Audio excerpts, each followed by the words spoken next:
Yes.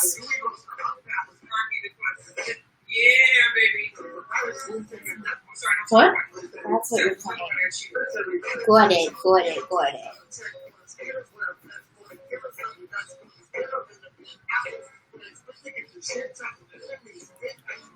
It's your life.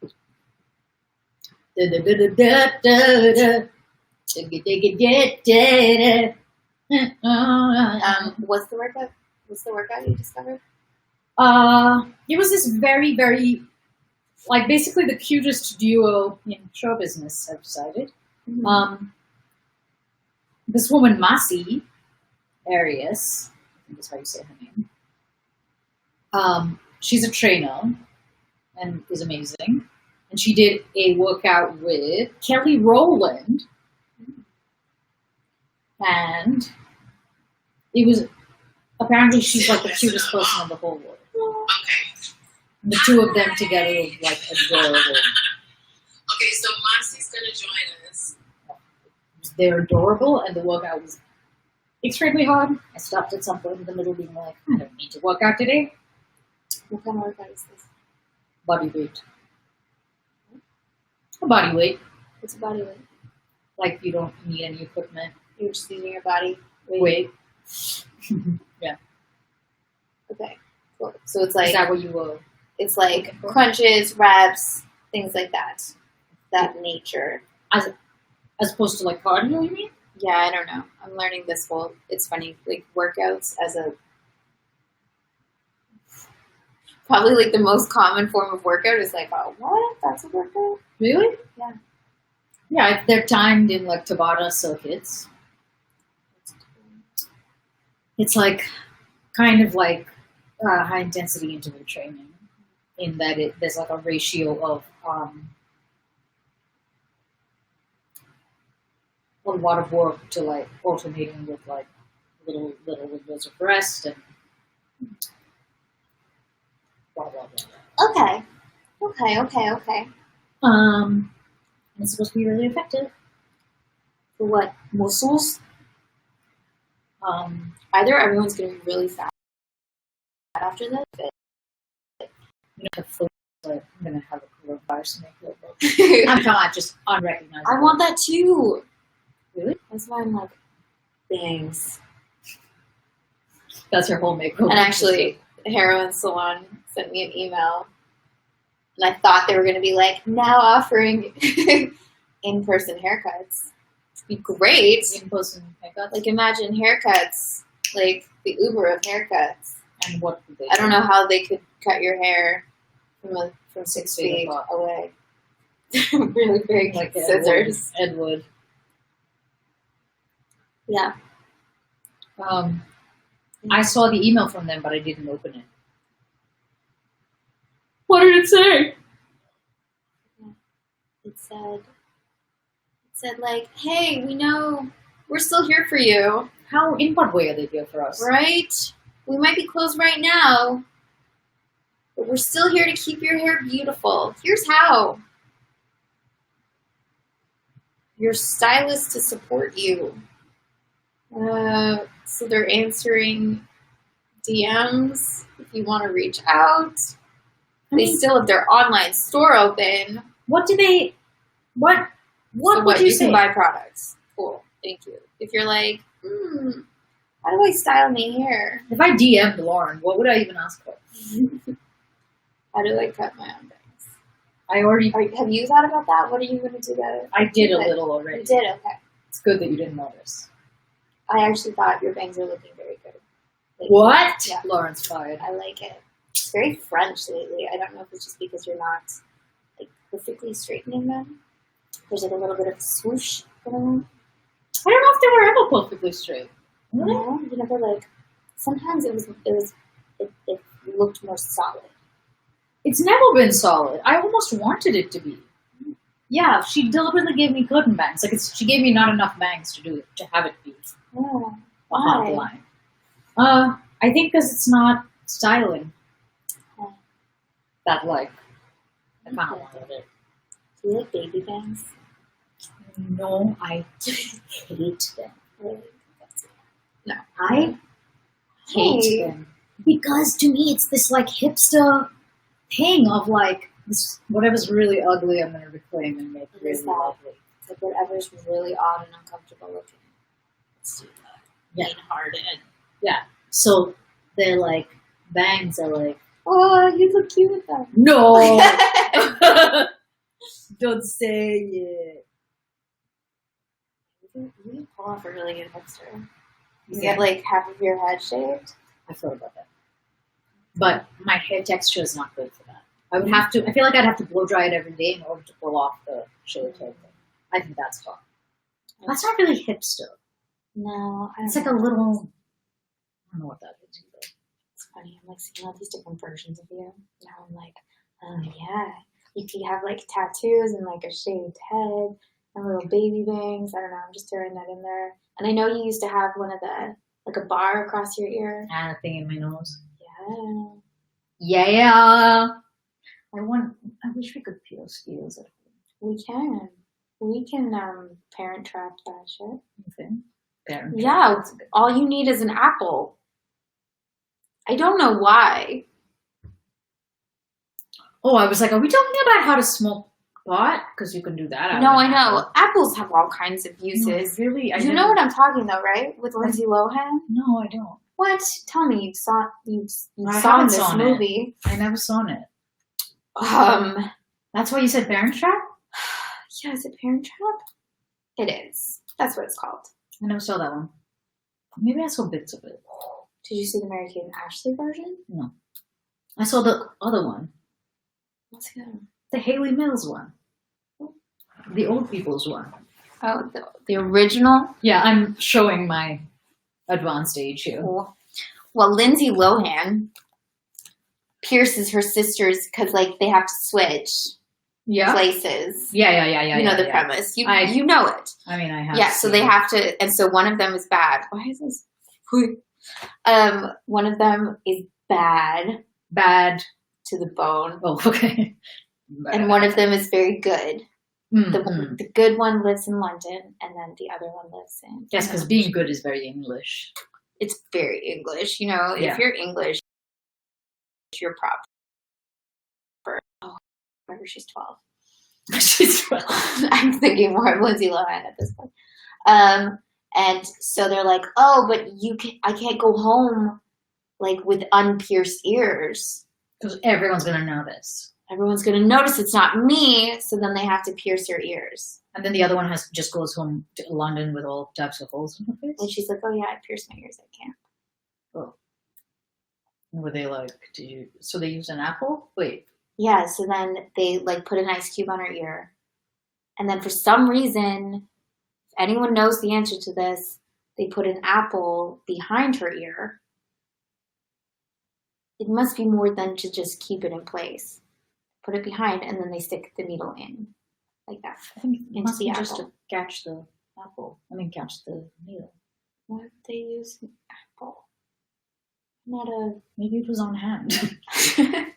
No, because like, it's dense, but you can stab into it. So it would Sure. accept the needle, but it would also not like fall apart. Like if you did it through an orange, I feel like it would just have the An orange thing would be go a little through an messy. orange. Yeah.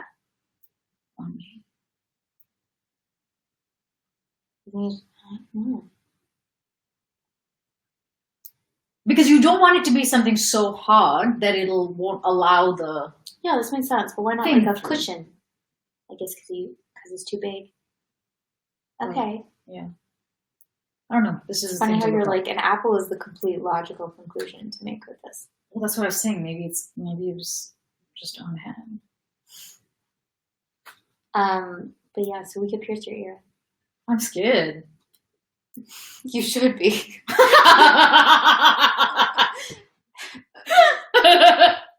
When we were in college, Laura asked me to. She was like such a badass, like way more than me, and she was like, yeah, I've almost done it. It was like a fucking safety. It's like she like thing to light a safety pin with a lighter or something. It was some bootleg. Yeah. And she was like, it's all the way through, but just shove it. And I was like, and I tried, I couldn't. She was like, oh my God. I was like, just shove it. Yeah, she was like, it's just the final little bit. I was like, well, then you do it. I couldn't. Why couldn't she get the final little bit? So she had done half of it? Yeah. And then she couldn't do what? Yeah, because I think she had to like not know when it was coming or something. It required like a clarity of intention that I just couldn't summon. Yeah. You know what I mean? Because you can't like fuck around. You have to be like, bam. Conviction. Exactly. Yeah. My sister and I were talking about waxing at home. Oh yeah. And we were both like, I don't fucking do it. Because you can't be like, you have to commit. Waxing, I don't mind waxing at home. You've done it? With strips. You know what I'm saying? And you ripped it off like... Yeah, I don't mind that. I like that. I started to order strips, and then I was like, these are going to take too long to get here. I don't think any of these people want to know about this. No, they do. You do, don't you, There's Arrow? no one there. There's not? I don't know. Who's there? It has to be. I can't see anymore. There has to be. I don't think there's anyone. Yet. I'm messaging our fan. We're messaging our fan right now. Okay.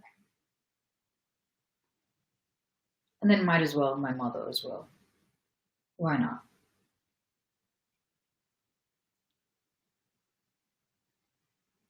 See, we're again in this moment of both of us on the phone. Okay. I know, but we're gathering the people. We are. We're getting... So you did not order your waxing strips? No. I didn't. See? I was like, this is too expensive. This Just a doesn't ball make... of... Can you like sugar at home? You know what I'm saying? I mean... Would that be like way too hard? See, that... How is that even waxing? It's not. Oh. But you said you could wax at home. Yeah, but I'm saying I've only done the strips. But would it be like too messy? I've done sugaring before, but only in a salon. And those, like, they have a way with the... What? Ooh. It's what is technically referred You're to literally as gonna a be whole like... thing. We'll see. Comes with popsicle sticks and everything. We'll see. Wow. Can I be here when you? Can I be there when you're doing it? I mean, I'm probably going to start screaming and desperately need help. Right. I mean, as long as the wax is not too hot. Well, how's one to know? I'm sure there's instruction. I don't know. What is the perfect waxing temperature? I feel like there's an answer to this. Yeah. Like, this seems like a very knowable thing. A Googleable. Googleable.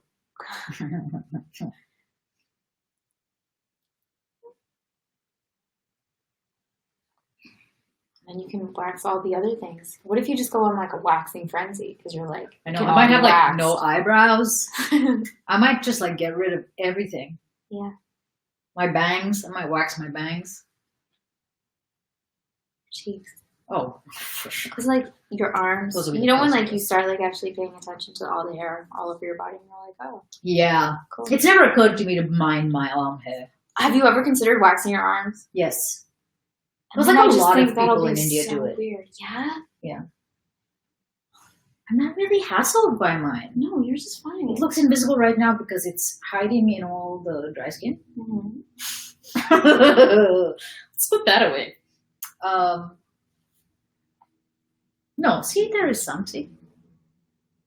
It's so so soft. It is. Compared to mine. It's really dry. Ishan yesterday was giving my dad a bath with like various items. And he was like, doing stuff. And then he was like, your leg. And my dad was like, oh, okay. And went like this. And he was like, no, too dry. He freaks and he has a little fit. He's like, too dry. And then he turns around and he produces a comb and then starts going like this repeatedly. Kind of like he's sawing my dad's leg off, which seems like a weird antidote to dry skin. Oh yeah, it's He's like, too dry. No, you know what that little genius is doing? He's dry brushing. Oh.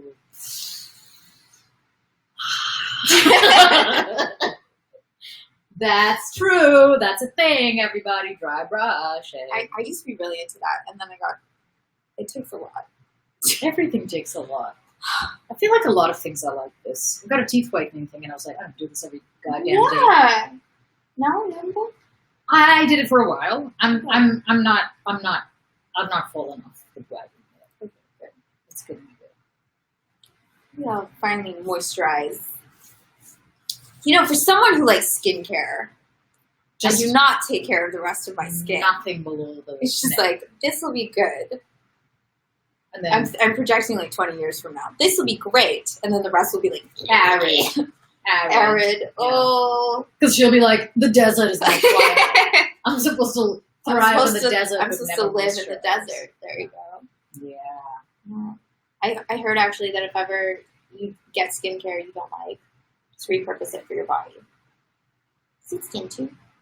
It is skin. It's skin too? You can use some of that. You know, I have a personal problem. And that is, and I've stopped putting like moisturizer. I used to religiously put it on my arms, legs, everything after my shower, like deodorant. But it's making me sweat in my sleep. What? What is inside of this? Really silicone. Wow. I don't know, but I like wake up like I'm in a hot box. Ooh. So now I'm just a desert again. Maybe you could just get Another coconut oil. Remember when people were slathering coconut oil everywhere? They have for hundreds of years and they continue. I feel like the same thing's going to happen with, I feel like the same thing is going to happen with coconut oil or anything else. I had this moisturizer like called Hemp's. Hemp's. Mm-hmm. Have you tried that one? I really like it. Ishan gets a oil bath pretty much every day. Gets coconut oil. He gets a fancy bath? Head to foot. What? Just sit there and get greased up. And he takes it, all different ways depending. But he Does never he get rose seems, petals? No, he never seems to be aware that it's like the most luxurious part of his life. Yeah. It's not. He has servants who are bathing him. Yeah, and who are like lovingly coconut oiling him. Yeah. My mom claims that that's why we have soft skin. We got that. Yeah. I don't think I got that. It's a lot of work. I'm sure. And there's nothing like an oily baby. Oh God. They're really hard to control. Yeah. It's It would just like, seem whoa, the whoa, opposite whoa. of what you would want. Yeah. You want to be able to get hold of them. Yeah. Not. Yeah. Well, On that note. I need to start having more baths. This is the last thing I'm going to say. So I'm like, I should take a bath. That's not what I mean by bath, by the way. This is a cultural thing. I say bath when I mean shower. Oh, okay. Like have a bath. If I were to say I'm going to take a bath, then I would maybe mean line the tub. Ishan doesn't line the tub every day. It doesn't. No, he just gets a bath, like a regular bath. Shower. Whatever. Okay. So wait, is it take a bath is a shower? No. And have is opposite. shower. Yeah. It just means like clean yourself with water. Like that act is called a bath. And the reason I'm hesitating in saying shower is because I didn't grow up showering most of my life. Mm-hmm. We had bucket baths. So like you fill a bucket. Yeah. And have like a thing. So showering sounds like a more specific action to me than just like cleaning yourself in the way that you bathe, Yes. like have a bathe. This are you using it? Right. Like what you're doing is bathing. Right. Yeah. Okay. Bathing here is used for very like non-perfunctory. You're like sunbathing. You're just like lying around is what bathing Forest means. bathing. Yeah. It's just like to be in something. Yeah. Mm-hmm.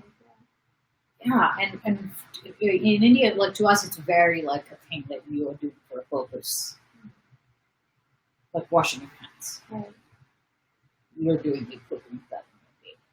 Yes, the bathroom. So, I mean, he still does get coconut oil treatment every year. Okay. I don't know why I wanted to say this, but I have this. I'm talking about baths now. I have this CBD balm for the bath. I was like, oh, what a great idea. And it's like rainbow colored. But I do not like it because it turns the water green. Green. Like this nasty, dank, brown green. Like moss? Kind of. And so you're in the bath trying to relax. And Green is supposed to be a soothing color. I mean, but it's not a nice green. Did you take a picture? No, I did not. I'll have to try it. I have another one to use, but it's like a. Ooh. And just the color freaked you out. It's just that you're supposed to be getting clean, and it did not look clean. That's funny that you say that because I have never thought of taking a bath, like lying in a bath, as being a way to get clean. Right, okay. So you're literally just like lying in there. I don't know myself that lying. Filth you were trying to address by bathing. Just like the regular amount of filth. Mm-hmm. Is now just... You're just like, it's just there. And you're like, I've moved the dirt around, and then you stand up. But he's soaked. And then what do you do right after, like, there's soap on your arms? So you're saying, like, if you're washing dishes, you gotta rinse.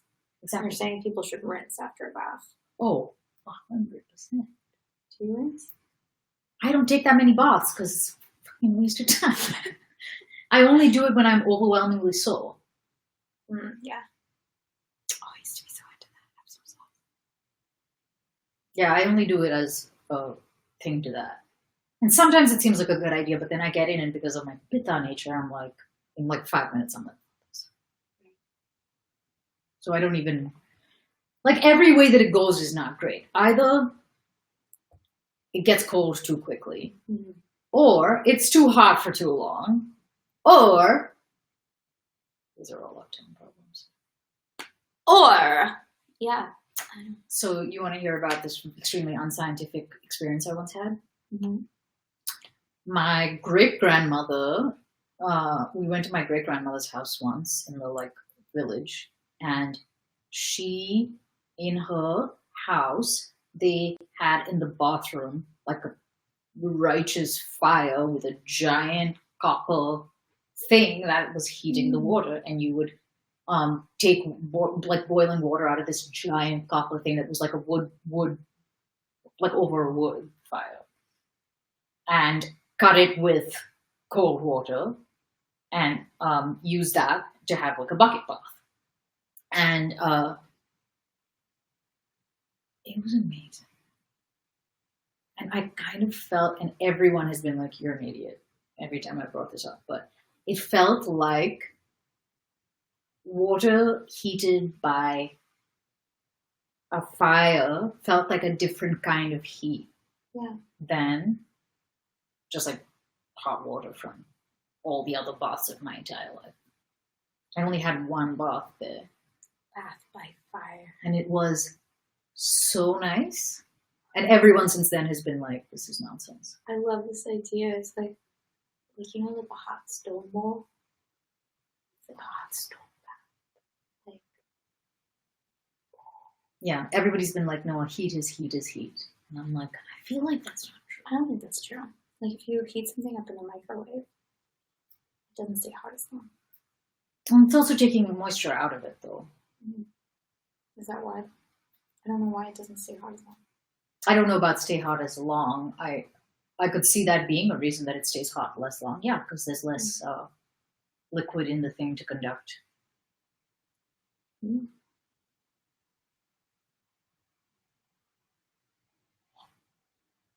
I don't know.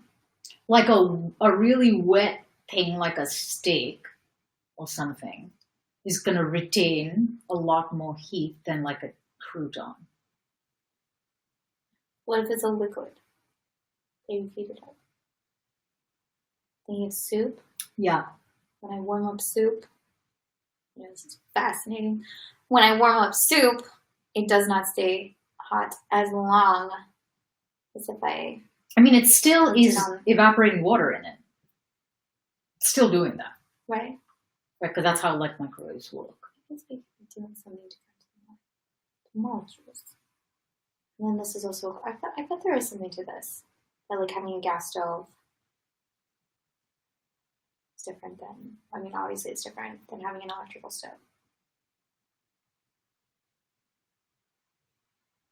Yeah, I don't think there's much agreement about the whole, like, that the heat is different. There's no scientific agreement in that. There probably is. But it felt really different to me. That sounds amazing. What are victuals?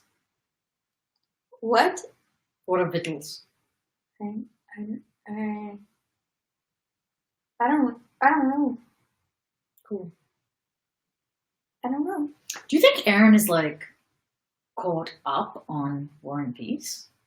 You mean like he's Like, do you think he's like he might probably be. not? Maybe at some point we should have guest callers recap. I like quizzes. Just to see if people are paying attention. I'm all for that. Especially because then we don't have to remember it. Yes. Are we doing this? We are. What was happening? What was happening? We finished book 3. And we started 4. Victual.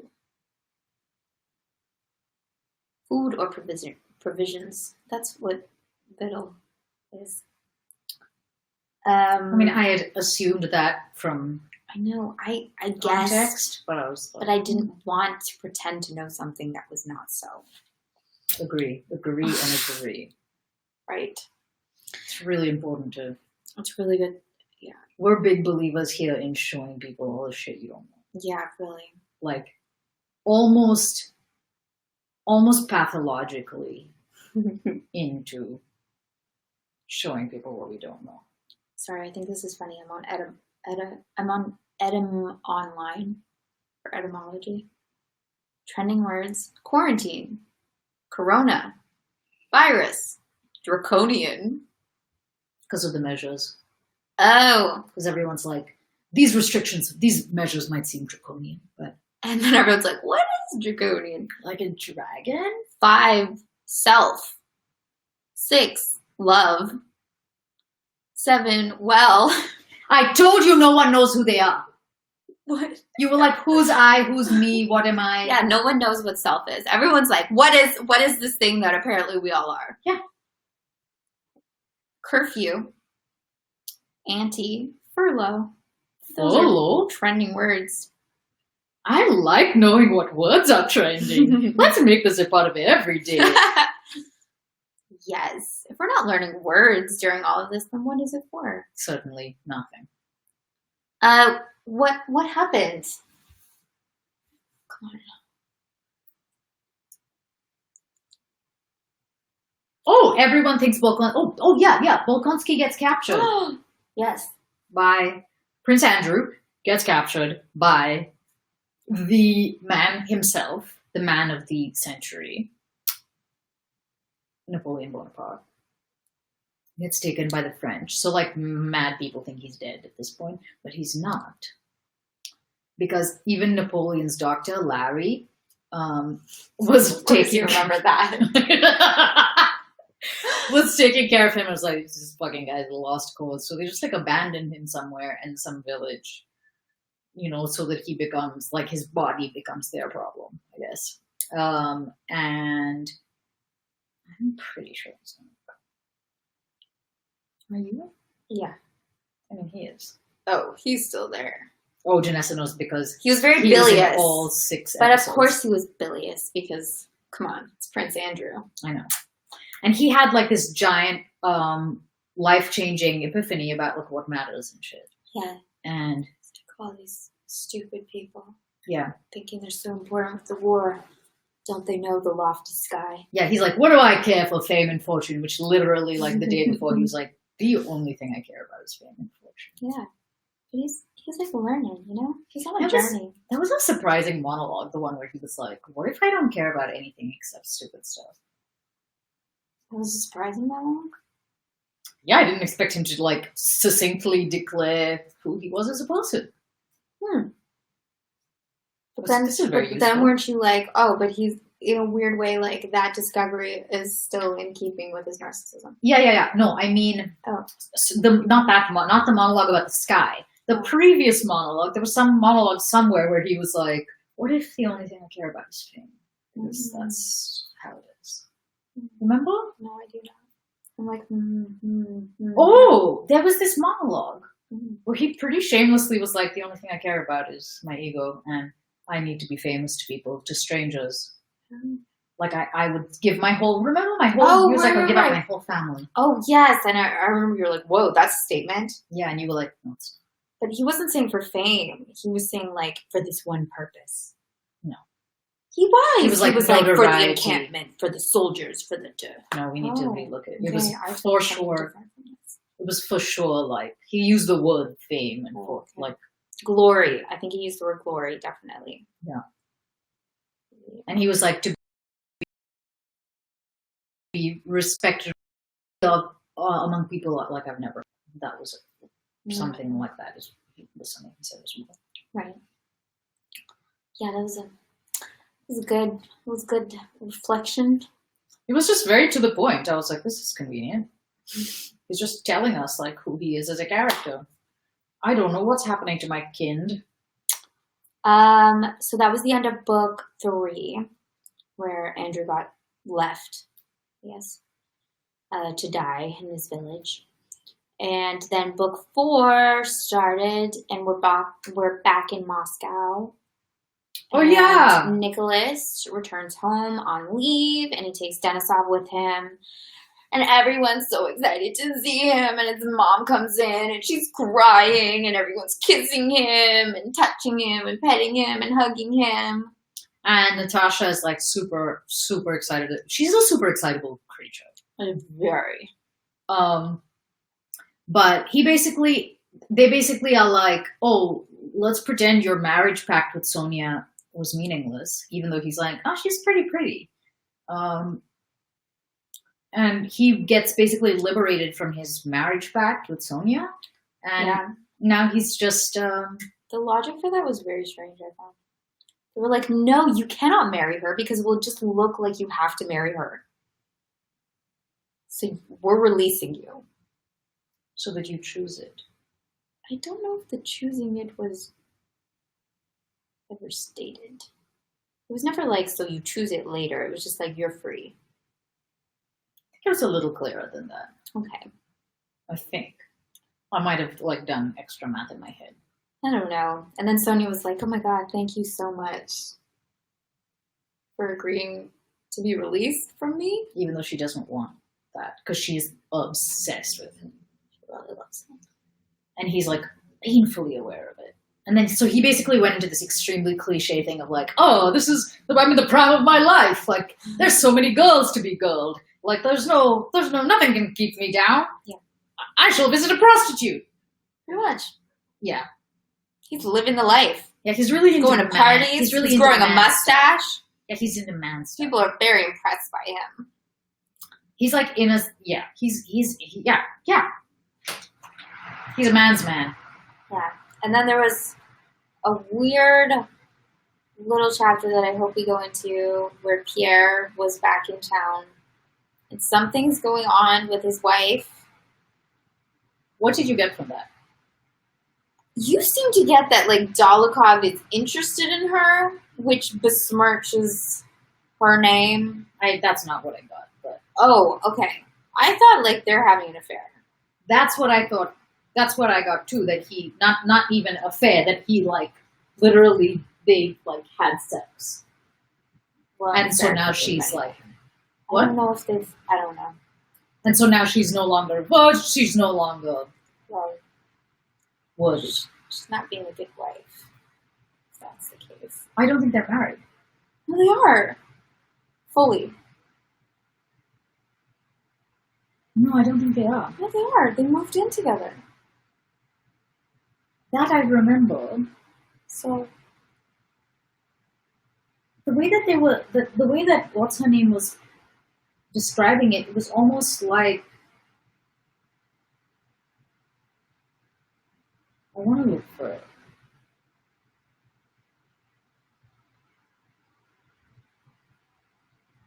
Do a tap down for something.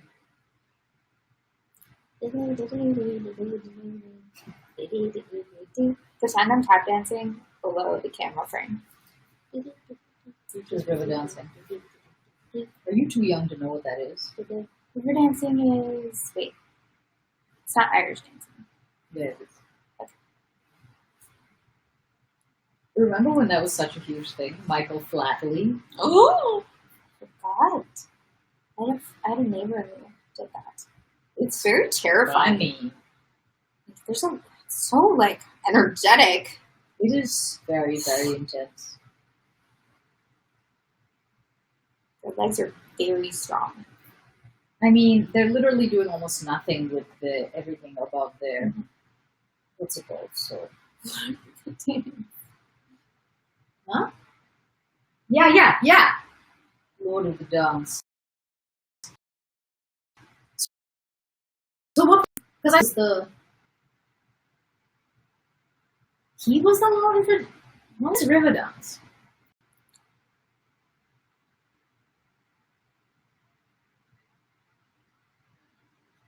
I do not know. Are you finding it?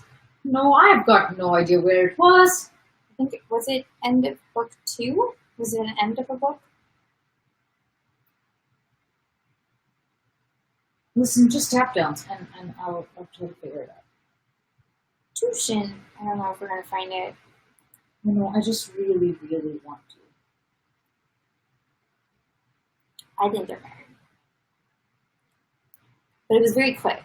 It was seemed- all this lead up to the engagement, and then it was like, and then they were married, and they moved into the new house in Petersburg. The end. Well, not the end, clearly.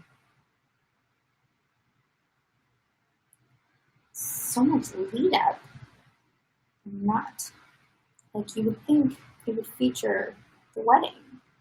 We would get to know what she wore and what he wore, This is very good of tap what dancing. they served, the reception. How many kinds and of this meat soup? Definitely how many kinds of mayonnaise soup. Because it's not really a wedding unless there's Must we have 4 cold dishes? what the first violinist's name was. Semen. How she looked, how her upper lip looked. Our upper lips look.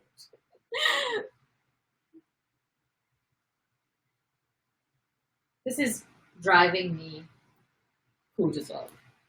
I mean, if we keep reading, we'll probably find out. I know, but I'm just so itchy to know. It's just such a page turner, War and Peace, you know? It really is. Like, it makes you turn pages backwards to realize what happened. Best thing you've ever said. What? You should remember that. You remember it. Okay, I will. I'm busy. I'm busy with something. Remember when you said that? That was a good thing to say. I love reminding myself of funny things I've said. And other people have said. Dan wrote me a message today that said, I still love your interpretation of colonialism. What did he say?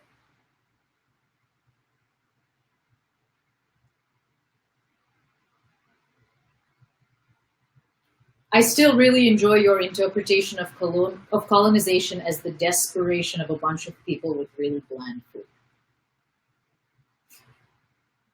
The desperation of cool. For people with really bland food. Because I guess I used to go on about how that's what colonialism was all about. We were looking for like chili and peppers because their food was so horrible. I guess Oh, I like that. I think that's really what they were doing. That's why they were looking Because for the Northeast Passage. Yeah, because They're like, we need spices.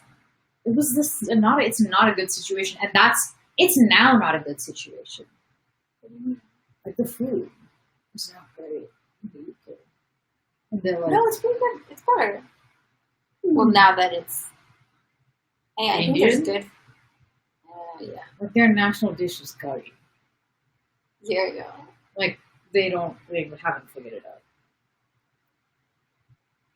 They like that though. Hmm? I think they like that. They do, but that's what I'm saying is that they like tied themselves all up in knots for like eons because their food was so bad. Ooh. I think that's what it was about. Because who wants to eat just like pork and with nothing on it? You don't like unseasoned stuff. Like how? I do not. Yeah, I know. So can you imagine? But some people do. My dad likes that. I don't know. What are you doing? I'm trying to find this. Oh, I gave up. You gave up. Yeah, because I was. But I did not. Oh, shit. Now I have to do a tap dance. Wait.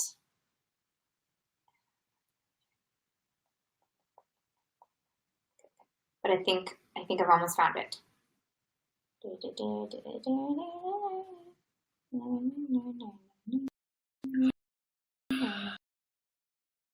Wouldn't win. As you see, he's wearing the promised dress. Yeah, I dressed up. Let me insert it. This is that's basically an outfit. It's an outfit. It's not real leather, but it's a thing. Am I not allowed to get a cashmere sweater because I'm vegan? I think that's true. What's cashmere made of? I don't know. It's like wool. I thought, oh. I think that it's for you to decide. It's not. Do you not own any wool sweaters then? I haven't bought any. I didn't get rid of everything that I had. I didn't get rid of leather shoes that I had, but I haven't bought any. You know what I mean? I just didn't get rid of stuff I already had from before. So I probably have wool, but I was exploring the ethics of getting wool. I think that's not good. I shall ask a vegan. We should have a show called Ask a Vegan, but then we'd have to find someone to man the phones because I don't think either of us is particularly.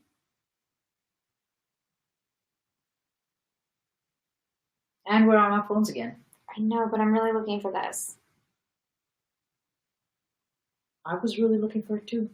And where did that lead us? It led us in a merry dance. I love that saying. Do people say that? Is that a thing people say? What? It led us on a merry dance.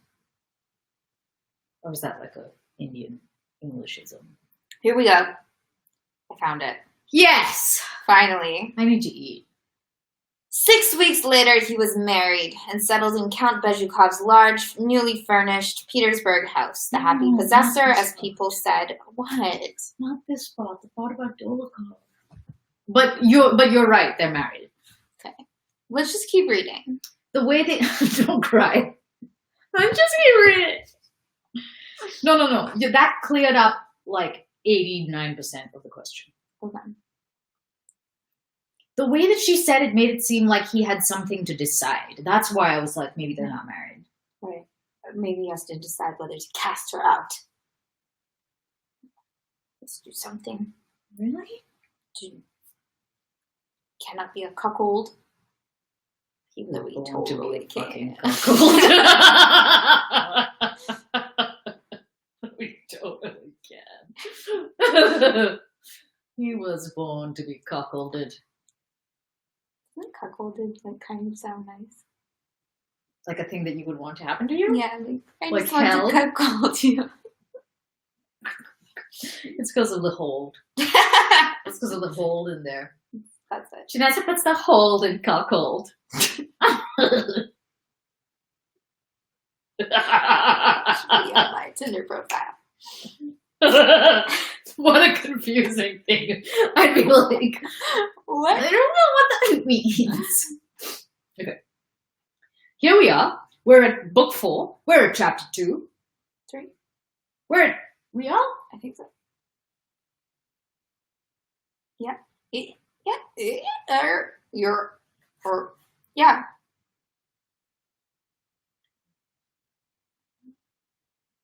We read just one thing per book. But this doesn't look familiar, and this is the first page of 2.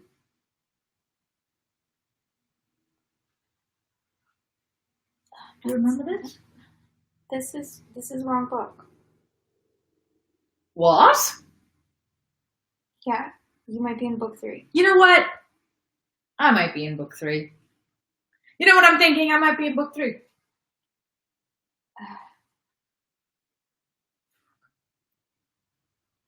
I was in book 3. So you're saying we're in... Book 4?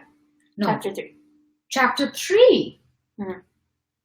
How did we get so far last night? I mean, we didn't. Okay, we read 5 chapters last night. Is that not a lot? Which ain't. It's not our best. What's our best? I'm not sure. We need to figure this We out. need to title these. Seriously. So And they can orient themselves. so we can orient ourselves. We need orientation. Chapter 3. Yes. On that 3rd of March, all the rooms in the English club were filled with a hum of conversation, like the hum of bees swarming in springtime. The members and guests of the club wandered hither and thither, sat, stood, met, and separated, some in uniform and some in evening dress, and a few here and there with powdered hair and in Russian caftans. Powdered footmen, in livery with buckled shoes and smart stockings, stood at every door anxiously noting visitors' every movement in order to offer their services. Most of those present were elderly, respected men with broad, self-confident faces, fat fingers, and resolute gestures and voices. This class of guests and members sat in certain habitual places and met in certain habitual groups. A minority of those present were casual guests, chiefly young men, among whom were Denisov, Rostov, and Dolokhov, who was now again an officer in the Semenov regiment. The faces of these young people, especially those who were military men, bore that expression of condescending respect for their elders which seems to say to the older generation, "We're prepared to respect and honor you, but all the same, remember that the future belongs to us." Nesvitsky was there as an old member of the club. Pierre, who at his wife's command had let his hair grow and abandoned his spectacles, went about the rooms fashionably dressed, but looking sad and dull. Here, as elsewhere, he was surrounded by an atmosphere of subservience to his wealth, and being in the habit of lording it over people, he treated them with absent-minded contempt. By his age, he should have belonged to the younger men, but by his wealth and connections, he belonged to the groups of old and honored guests, and so he went from one group to another. Some of the most important old men were the center of groups, which even strangers approached respectfully to hear the voices of well-known men. The largest circles formed round Count Rostopchin, Valuev, and Narishkin. Rostopchin was describing how the Russians had been overwhelmed by flying Austrians and had had to force their way through them with bayonets. Valuev was confidentially telling that Uvarov had been sent from Petersburg to ascertain what Moscow was thinking about Austerlitz. In the third circle, Narishkin was speaking of the meeting of the Austrian Council of War, which Suvorov crowed like a cock in reply to the nonsense talked by the Austrian generals. Shinshin, standing close by, tried to make a joke, saying that Kutuzov had evidently failed to learn from Suvorov even so simple a thing as the art of crowing like a cock. But the elder members glanced severely at the wit, making him feel that in that place and on that day it was improper to speak so of Kutuzov. Count Ilya Rostov, hurried and preoccupied, went about in his soft boots between the dining and drawing rooms. Is this his party that he was throwing? Yeah, must be. This is the members' club. Yeah, it's at the club, but remember he was getting ready for a party. Oh, that's right. That he's hosting. I think that's it. Okay. Count Ilya Rostov, hurried and preoccupied, went about in his soft boots between the dining and drawing rooms, hastily greeting the important and unimportant, all of whom he knew, as if they were all equals, while his eyes occasionally sought out his fine, well-set-up young son, resting on him and winking joyfully at him. Young Rostov stood at a window with Dolokhov, whose acquaintance he had lately made and highly valued. The old count came up to them and pressed Dolokhov's hand. Please come and visit us. You know my brave boy. Been tougher out there, both playing the hero. Been together out there, both playing the hero. Vasily Ignatovich, how do you do, old fellow? He said, turning to an old man who was passing, but before he had finished his greeting, there was a general stir, and a footman who had run in announced, with a frightened face, he's arrived. Bells rang, the stewards rushed forward, and, like rye shaken together in a shovel, the guests who had been scattered about in different rooms came together and crowded in the large drawing room by the door of the ballroom. Bagration appeared in the doorway of the anteroom without hat or sword, which, in accord with the club custom, he had given up to the hall porter. He had no lambskin cap on his head, nor had he a loaded whip over his shoulder, as when Rostov had seen him on the eve of the Battle of Austerlitz, but wore a tight new uniform with Russian and foreign orders, and the Star of St. George on his left breast. Evidently, just before coming to the dinner, he had had his hair and whiskers trimmed, which changed his appearance for the worse. There was something naively festive in his air, which, in conjunction with his firm and virile features, gave him a rather comical expression. Bekleshev and Theodore Uvarov, who had arrived with him, paused to allow him the guest. Bagration was embarrassed, not wishing to avail himself of their courtesy, and this caused some delay at the doors, but after all, he did at last enter first. He walked shyly and awkwardly over the parquet floor of the reception room, not knowing what to do with his hands. He was more accustomed to walk over a plowed field under fire, as he had done at the head of the Kursk regiment at Schongrabern, and he would have found that easier. The committeemen met him at the first door and, expressing their delight at seeing such a highly honored guest, took possession of him, as it were, without waiting for his reply, surrounded him, and led him to the drawing room. It was at first impossible to enter the drawing room door for the crowd of members and guests jostling one another and trying to get a good look at Bagration over each other's shoulders, as if he were some rare animal. Count Ilya Rostov, laughing and repeating the words, "Make way, dear boy, make way," pushed through the crowd more energetically than anyone, led the guests into the drawing room, and seated them on the center sofa.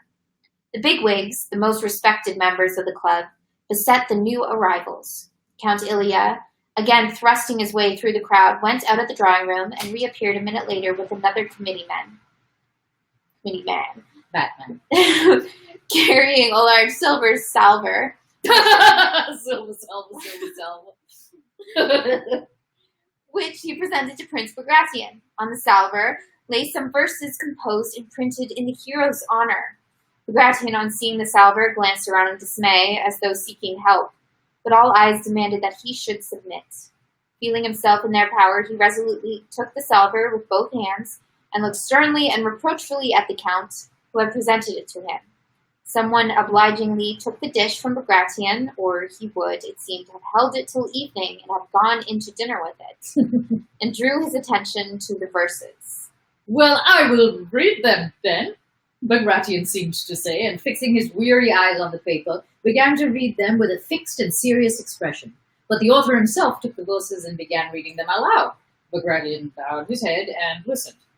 Bring glory, then, to Alexander's reign, and on the throne our Titus shield. A dreaded foe be thou, kind-hearted as a man. A Ripheus at home, a Caesar in the field. The unfortunate Napoleon knows by experience now Bagration, and dare not Herculean Russians trouble.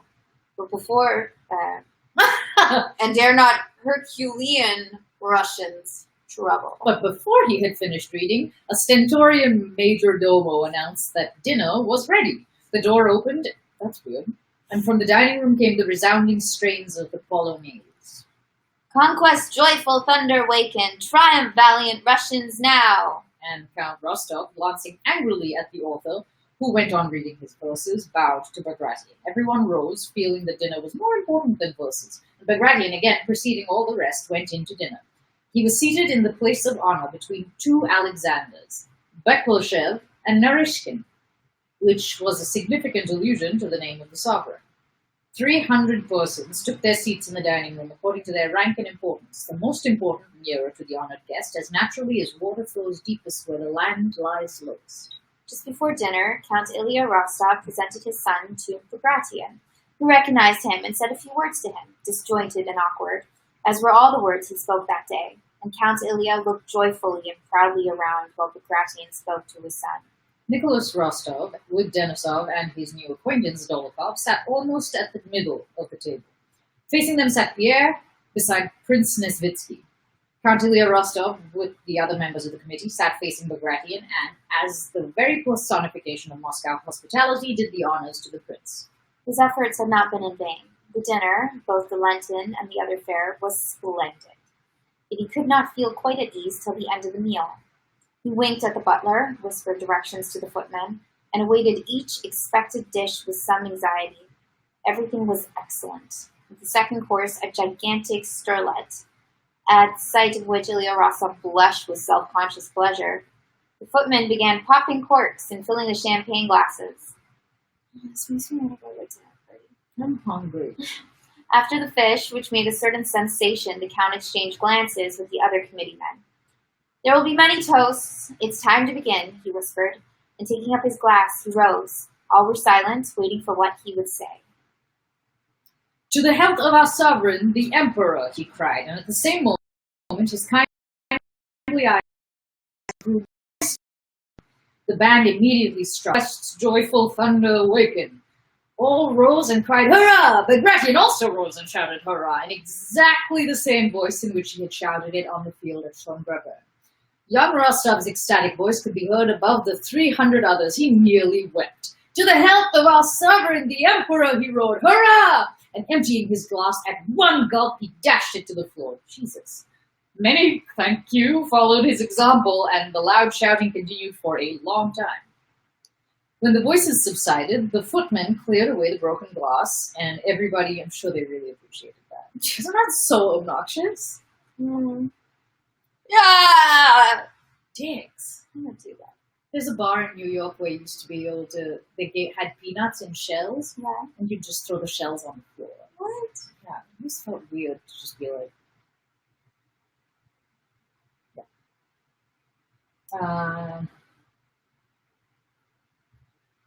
clear the broken glass, and everybody sat down again, smiling at the noise they had made and exchanging remarks. The old Count rose once more, glanced at a note lying beside his plate, and proposed a toast. To the health of the hero of our last campaign, Prince Peter Ivanovich Bagration. And again his blue eyes grew moist. Hurrah! Cried the 300 voices again, but instead of the band, a choir began singing a cantata composed by Paul Ivanovich Kutuzov. Oh, wow. Ooh. I don't know. No, I'm not going to sing. Russians, or all barriers on. Courage, conquest guarantees. Have we not Bagration? He brings foemen to their knees, etc., etc. As soon as the singing was over, another toast was proposed, and Count Ilya Rostov became more and more moved. More glass was smashed, and the shouting grew louder. Sounds awesome. They drank to Bekleshev, Narishkin, Uvarov, Dolgorukov, Aprapskin, Valuev, to the committee, to all the club members, and to all the club guests, and finally to Count Ilya Rostov separately as the organizer of the banquet. At that toast, the Count took out his handkerchief and, covering his face, wept outright. He's dying from himself. He's like, I did such a good This job. is gorgeous! Chapter 4. Pierre sat opposite Dolokhov and Nicholas Rostov. As usual, he ate and drank much and eagerly, but those who knew him intimately noticed that some great change had come over him that day. He was silent all through dinner and looked about, blinking and scowling, or with fixed eyes and a look of complete absent-mindedness kept rubbing the bridge of his nose.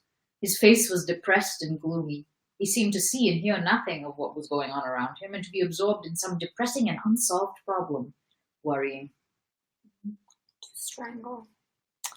The unsolved problem that tormented him was caused by hints given by the princess, his cousin, at Moscow, concerning Dolokhov's intimacy with his wife, and by an anonymous letter he had received that morning, which, in the mean, jocular way common to anonymous letters, said that he saw badly through his spectacles, but that his wife's connection with Dolokhov was a secret to no one but himself. Pierre absolutely disbelieved both the princess's hints and the letter, but he feared now to look at Dolokhov, who was sitting opposite him. Yeah, why did they do that to them? Yeah, that's really, Count Ilya, that's the one thing. Maybe that's what he was crying about. He's like, I should have changed the seating arrangement. Yeah, that's what it's again. Every time he chanced to meet Dolokhov's handsome, insolent eyes, Pierre felt something terrible and monstrous rising in his soul and turned quickly.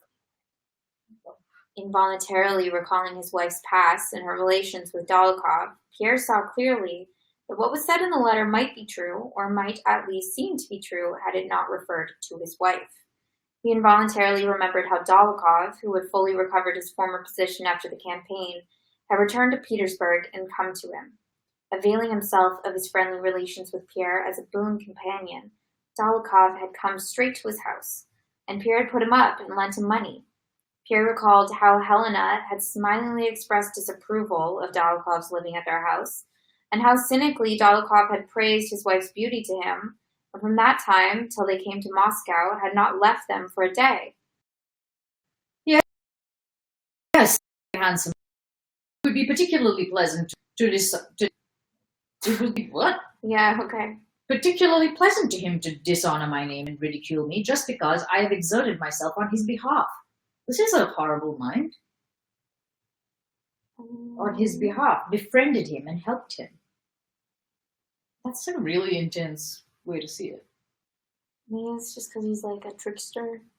I don't know. Really? I think it has, I interpreted it with way more internalized. Venom? No, like shame almost. Like a big cuckolded. I don't know. Like as if the cruelty is the point. Okay. I don't know.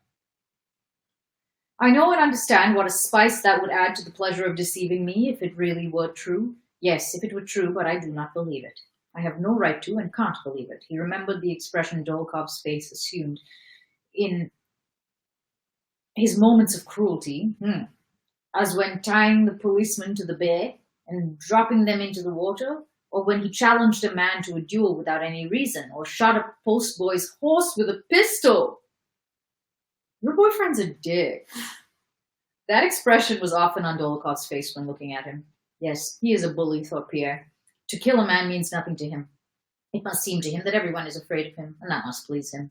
He must think that I too am afraid of him, and in fact, I am afraid of him, he thought. And again, he felt something terrible and monstrous rising in his soul. Dolokhov, Denisov, and Rostov were now sitting opposite Pierre and seemed very gay.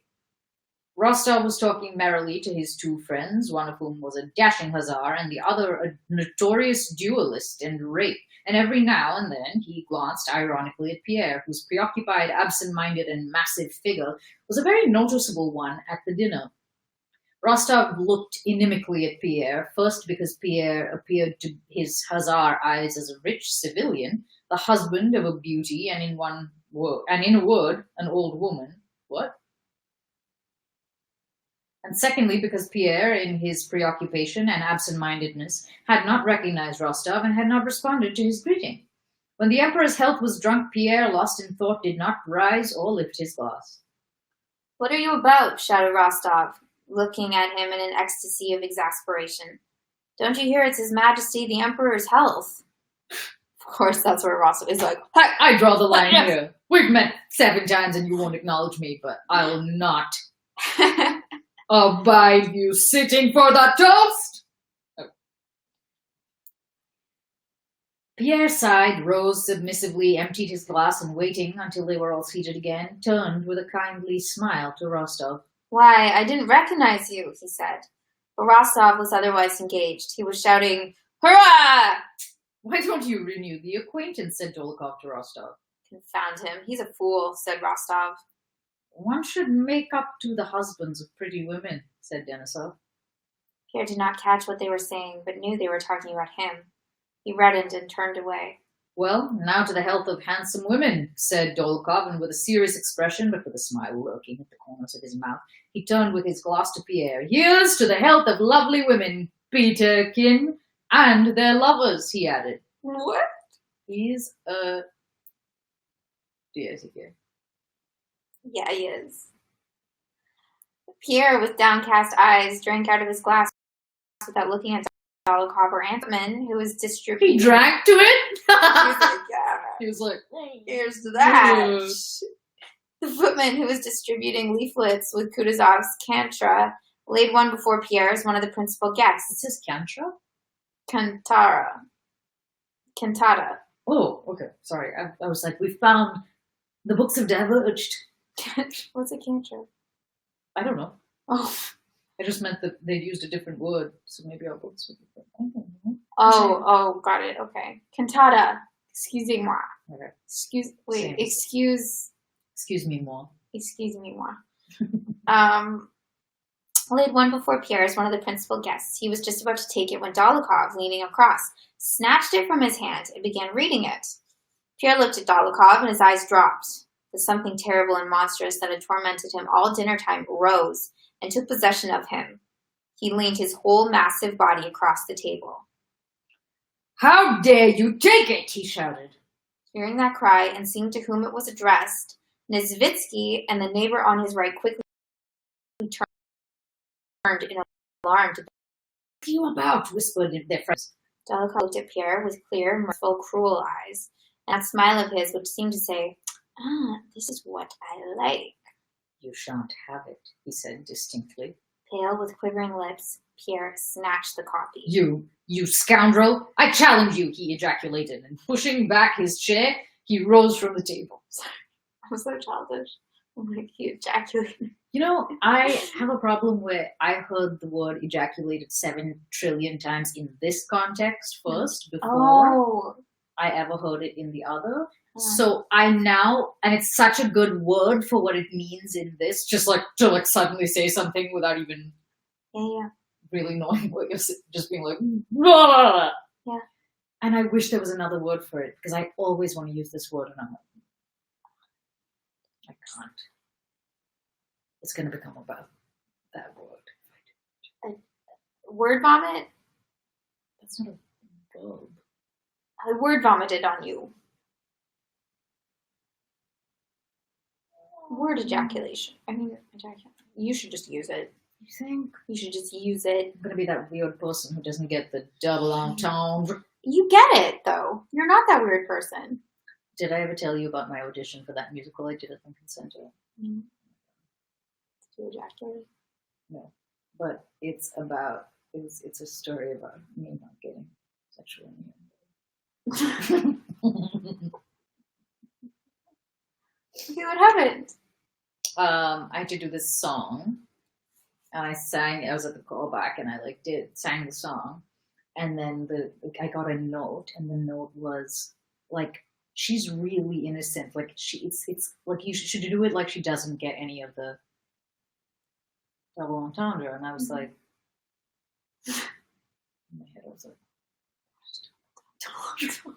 and in retrospect it's like really obvious. But isn't that funny that was the note, considering I couldn't have been doing that more because I literally didn't know? Yeah, and they're like, no, make it. I don't know. That's so interesting. Like, yeah. I did it being like, okay, this is obvious now, but like 2 seconds ago, I can't believe I got to the third round of auditions or whatever this is, and didn't know the whole point of the song. But it's because she's so innocent. It was about a commedia troupe. Yeah. So she's playing a role. Mm-hmm. So it's not clear whether the character herself is innocent or she's playing. She's playing innocent. Okay. It was the like dwarf, the like absurd dwarf character in the commedia troupe. It's really fun. Perfect cast. I know. It was Joe Pesci, basically. It was fantastic. Yeah. Well, ejaculated. Yeah. That's where we were. Yeah.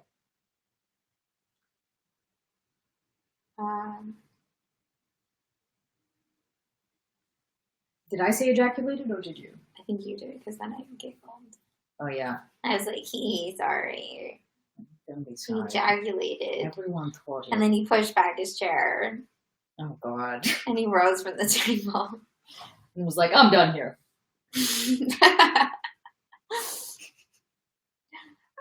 At the very instant he did this and uttered those words, Pierre felt that the question of his wife's guilt, which had been tormenting him the whole day, was finally and indubitably, I never get to see that word. But we both have our favorite, like, words we never get to say that. Indubitably, answered in the affirmative. He hated her and was forever sundered from her.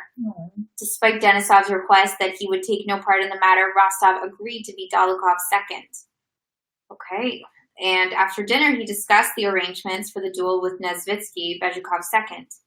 Pierre went home, but Rostov, with Dolokhov and Denisov, stayed on at the club till late, listening to the gypsies and other singers. Well then, till tomorrow at Sokolniki, said Dolokhov as he took leave of Rostov on the club porch. And do you feel quite calm? Rostov asked. Dolokhov paused. Well, you see, I'll tell you the whole secret of dueling in 2 words. If you're going to fight a duel, and you make a will and write affectionate letters, and if you think you are a fool and are certain, but go with the firm intention of killing your man as quickly and surely as possible, and then all will be right. As our bear huntsman at Kostroma used to tell me. This is a lot more than 2 words. In 2 words. Yeah, what are these 2 words? Everyone fears a bear, he says. But when you see one, your fear's all gone. And your only thought is not to let him get away. And that's how it is with me. À demain, mon cher. Wait, what is that letter? Everyone fears a bear. I have no idea what that means. What he's saying. I followed it up until everyone fears a bit. But when you see one, your fear's all gone. It's not, but okay. Your only thought is so, like, it's stupid to be afraid of things. Because once you're there, you're actually, like... I don't think he's even close to admitting he's afraid. I don't know. Can you believe there's about to be a duel? I did not foresee this. Dolokhov's gonna die for sure. For sure. Right? Yeah. I hope you especially enjoyed that. Because he just said that. Oh, he You jinxed know? himself. Well, except I kind of think it works the exact opposite as he said. Interesting. Right. This is an incompatibility between you and Dolokhov. Oh, no. That and he's fictional and dead. But He might not he be can dead. overcome those He things. might have won the duel. Maybe they get injured. People don't necessarily die from duels. What the shit kind of shitty ass duels do you go to? Okay.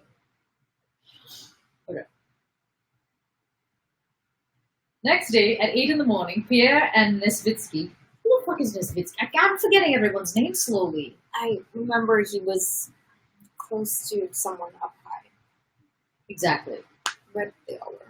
Everyone, exactly. It's like a Kevin Bacon type situation. Where they are literally all. I think this is the second time I've mentioned Kevin Bacon in this War and Peace reading. And he comes up. He does. Just fun. They're using it. Every sixth conversation, you're like, oh, Kevin Bacon. Okay.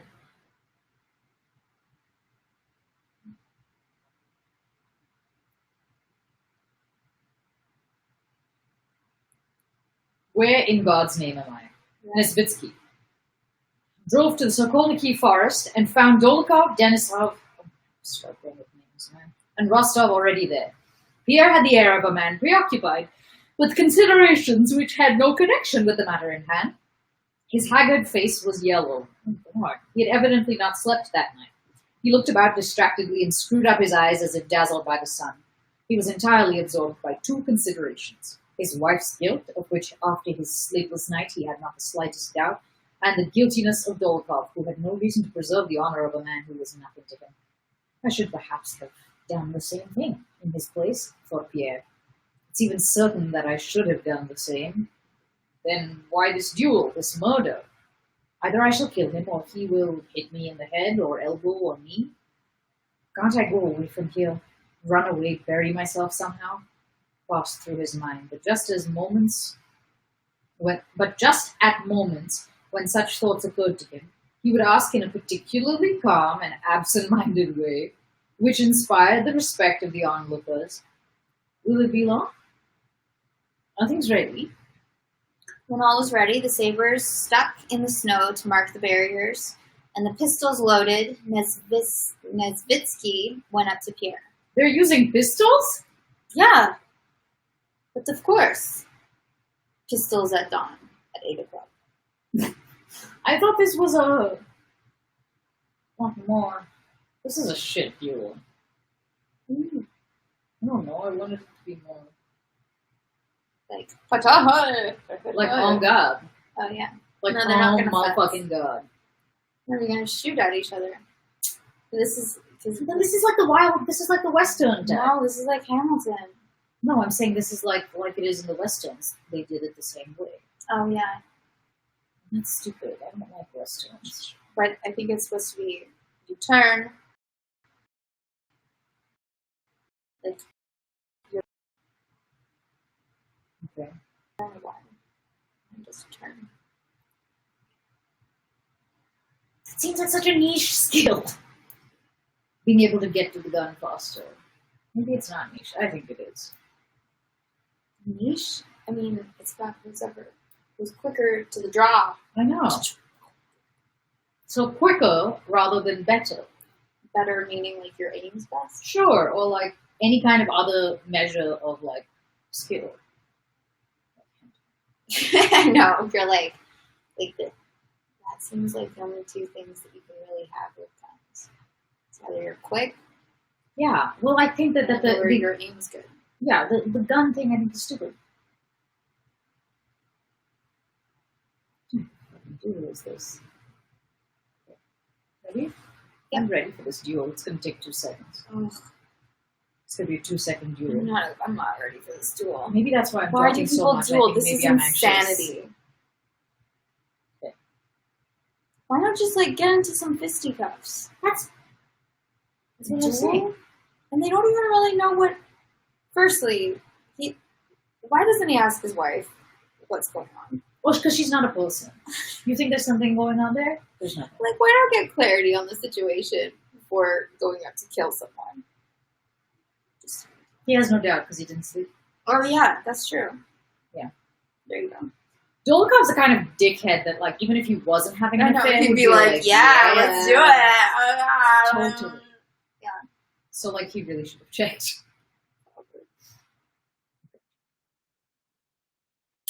I should not be doing my duty, Count, he said in timid tones, and should not justify your confidence and the honor you have done me in choosing me for your second. If at this very grave moment, I did not tell you the whole truth. Wait, what? Huh. But now I'm going to tell you. Wait, I think there is no sufficient ground for this affair or for blood to be shed over it. You are not right, not quite in the right. You are impetuous. Oh, yes, it is horribly stupid, said Pierre. Then allow me to express your regrets, and I am sure your opponent will accept them, said Nesvitsky, who, like the others concerned in the affair, and like everyone in similar cases, did not yet believe that the affair had come to an actual duel. You know, Count, it is much more honorable to admit one's mistake than to let matters become irreparable. There was no insult on either side. Allow me to convey. No. What is there to talk about? Said Pierre. It's all the same. Is everything ready? He added. Only tell me where to go and where to shoot. He said with an unnaturally gentle smile. Okay, this is gonna go good. No. Oh, this is terribly stupid. Where's the gun?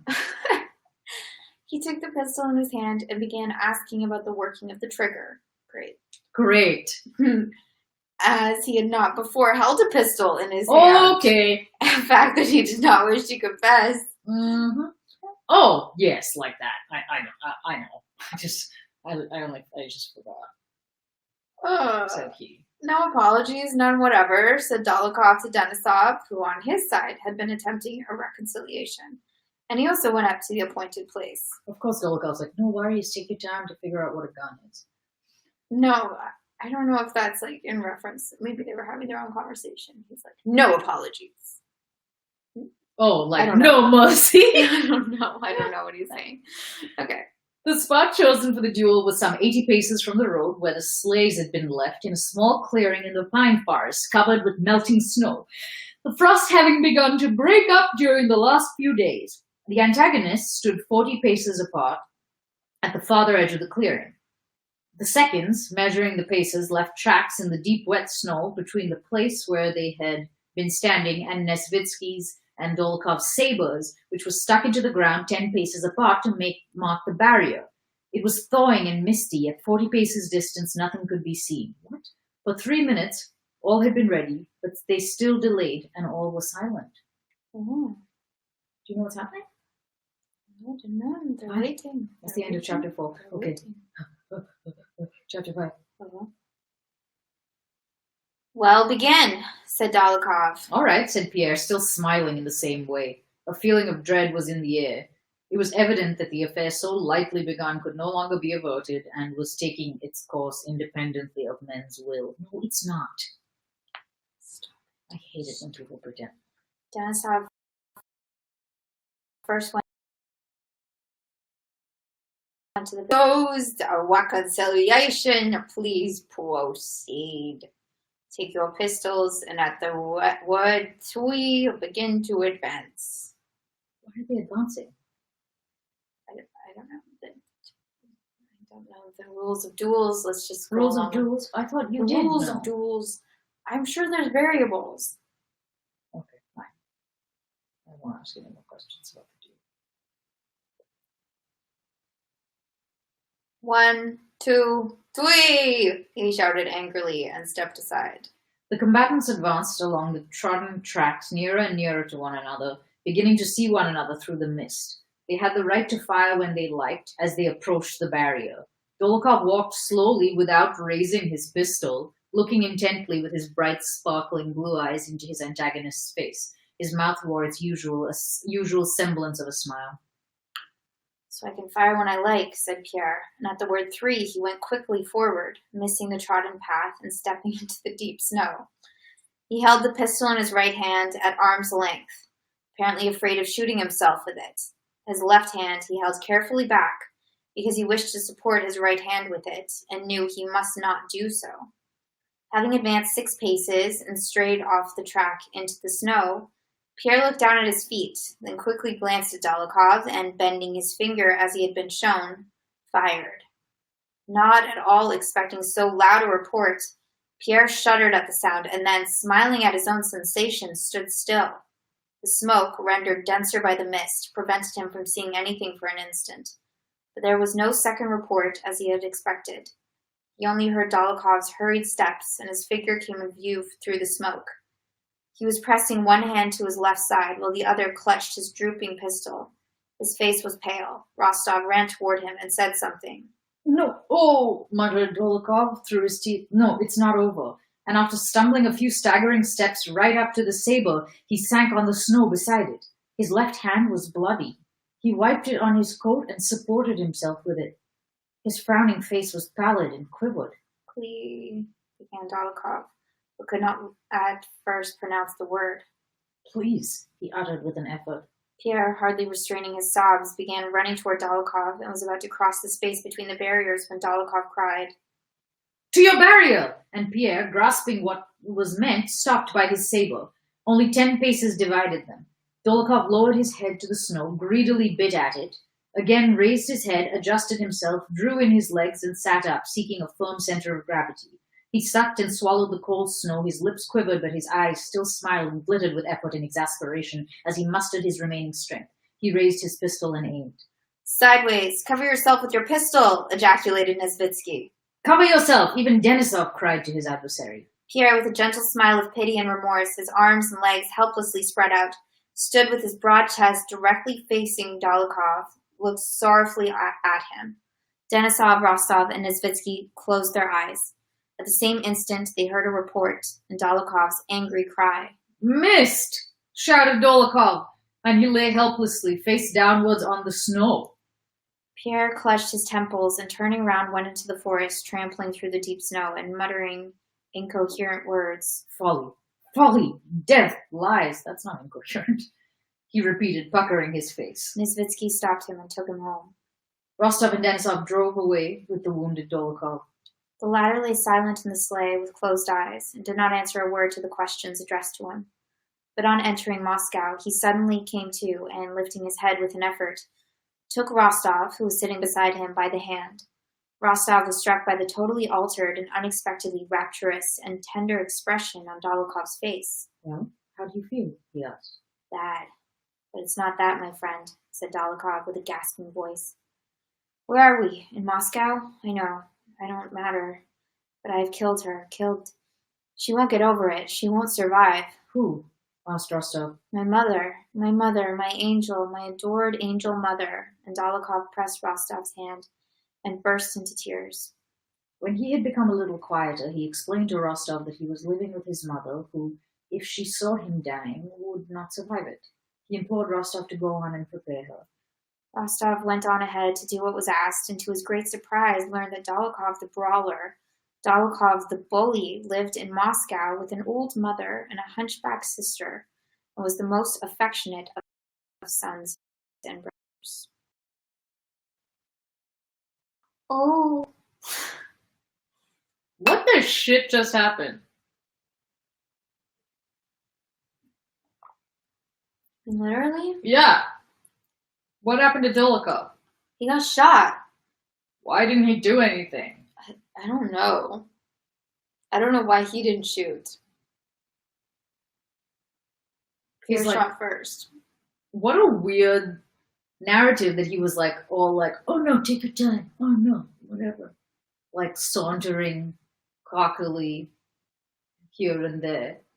And Pierre was like, what is it? And then it starts. And Dolokhov still is like, too cool for school. And then Pierre, who has never held a gun before, shoots him. And it's basically over. Mm-hmm. What? You're just like, how did that happen? Kind of. I don't know. Like, Are what you gonna story talk? is that I just don't happened? know. I don't know. With weird, unexpected turns of events, I expect there to be some explanation.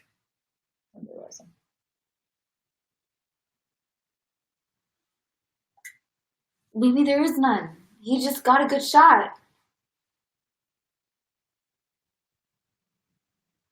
Like, I think that's the thing about duels is it doesn't, like, there's a lot up to chance.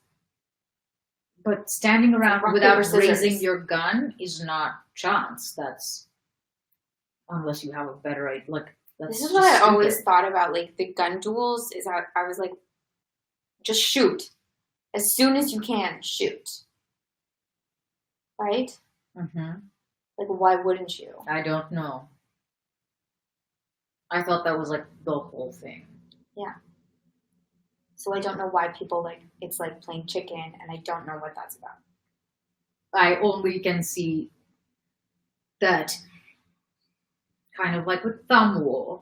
You don't know what the person's going to do when the countdown is done. So if you quickly draw and fire, they could choose to move very suddenly So you don't really know like what you're dealing with. But then like if you take a second, then maybe they come closer, or maybe they could always like move unexpectedly, but Yeah. maybe you have a slightly better sense of like what their strategy even is. But it seemed kind of like no one had a strategy, or like Pierre was the only one doing it.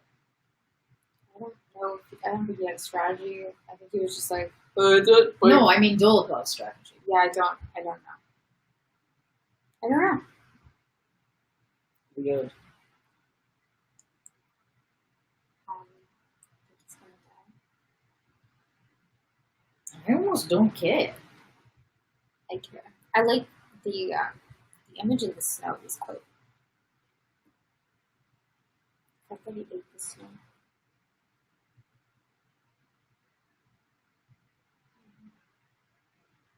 Because he's like cool too.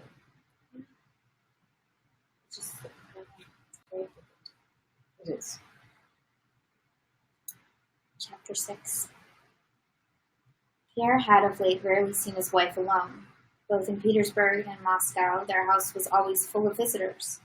The night after the duel, he did not go to his bedroom, but, as he often did, remained in his father's room, that huge room in which Count Bezhukov had died. He lay down on the sofa, meaning to fall asleep and forget all that had happened to him, but could not do so. Such a storm of feelings, thoughts, and memories suddenly arose within him that he could not fall asleep, nor even remain in one place, but had to jump up and pace the room with rapid steps. Now he seemed to see her in the early days of their marriage, with bare shoulders and a languid, passionate look on her face, and then immediately he saw beside her Dolokov's handsome, insolent, hard, and mocking face, as he had seen it at the banquet, and then that same face, pale, quivering, and suffering, as it had been when he reeled and sank in the snow. What has happened, he asked himself. I've killed her lover, yes. Killed my wife's lover. Yes, that was it. And why? How did I come to do it? Because you married her, answered an inner voice. But in what was I to blame? He asked. In marrying her without loving her and deceiving yourself and her? And he vividly recalled that moment after supper at Prince letter. I love you. It all comes from that. Even then I felt it, he thought. I felt then that it was not so, that I had no right to do it. And so it turns out. He remembered his honeymoon and blushed at the recollection. Particularly vivid, humiliating, and shameful was the recollection of how one day, soon after his marriage, he came out of the bedroom into his study a little before noon in his silk dressing gown and found his head steward there, who, bowing respectfully, looked into his face and at his dressing gown and smiled slightly, as if expressing respectful understanding of his employer's happiness. But how often I have felt proud of her majestic beauty and social tact, thought he. Been proud of my house, in which she received all Petersburg, proud of her unapproachability and beauty. So this is what I was proud of. I then thought that I did not understand her. How often, when considering her character, I had told myself that I was to blame for not understanding her, for not understanding that constant composure and complacency and lack of all interests or desires. And the whole secret lies in the terrible truth that she is a depraved woman. Now I have spoken that terrible word to myself, all has become clear. And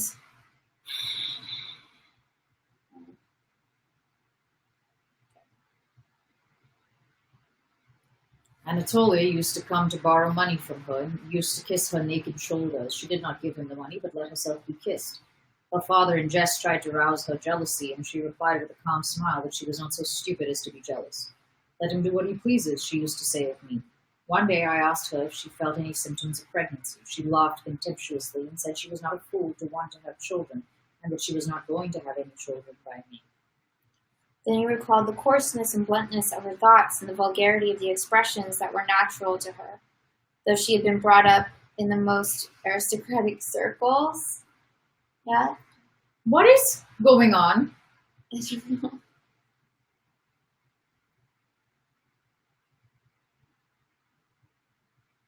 Should I just shut up and keep reading?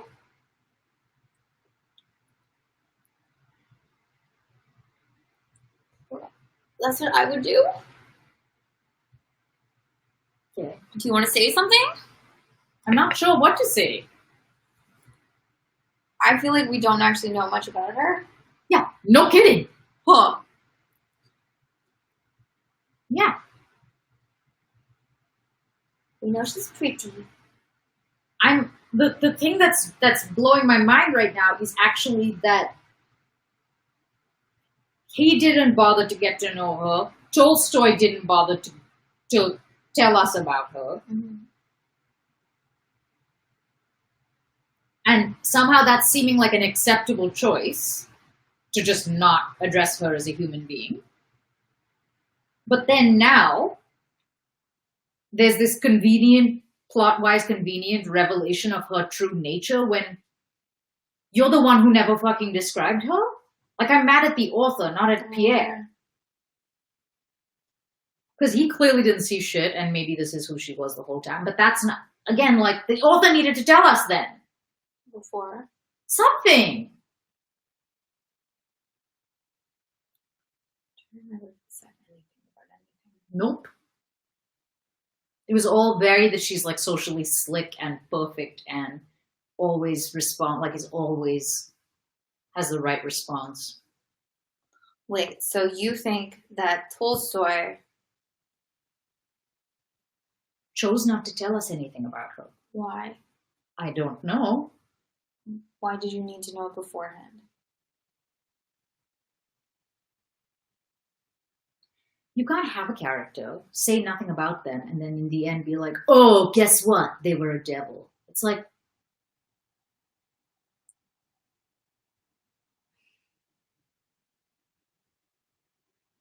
it feels like major cheating. Like he's not giving her a fighting chance. He's not telling us the story. Yeah. Because he's like, placeholder. And I can understand if part of the point, I accept that Pierre related to her like that. Mm-hmm. But you're saying Tolstoy's relating to her. Yes! And that is a little bit like, wait, what?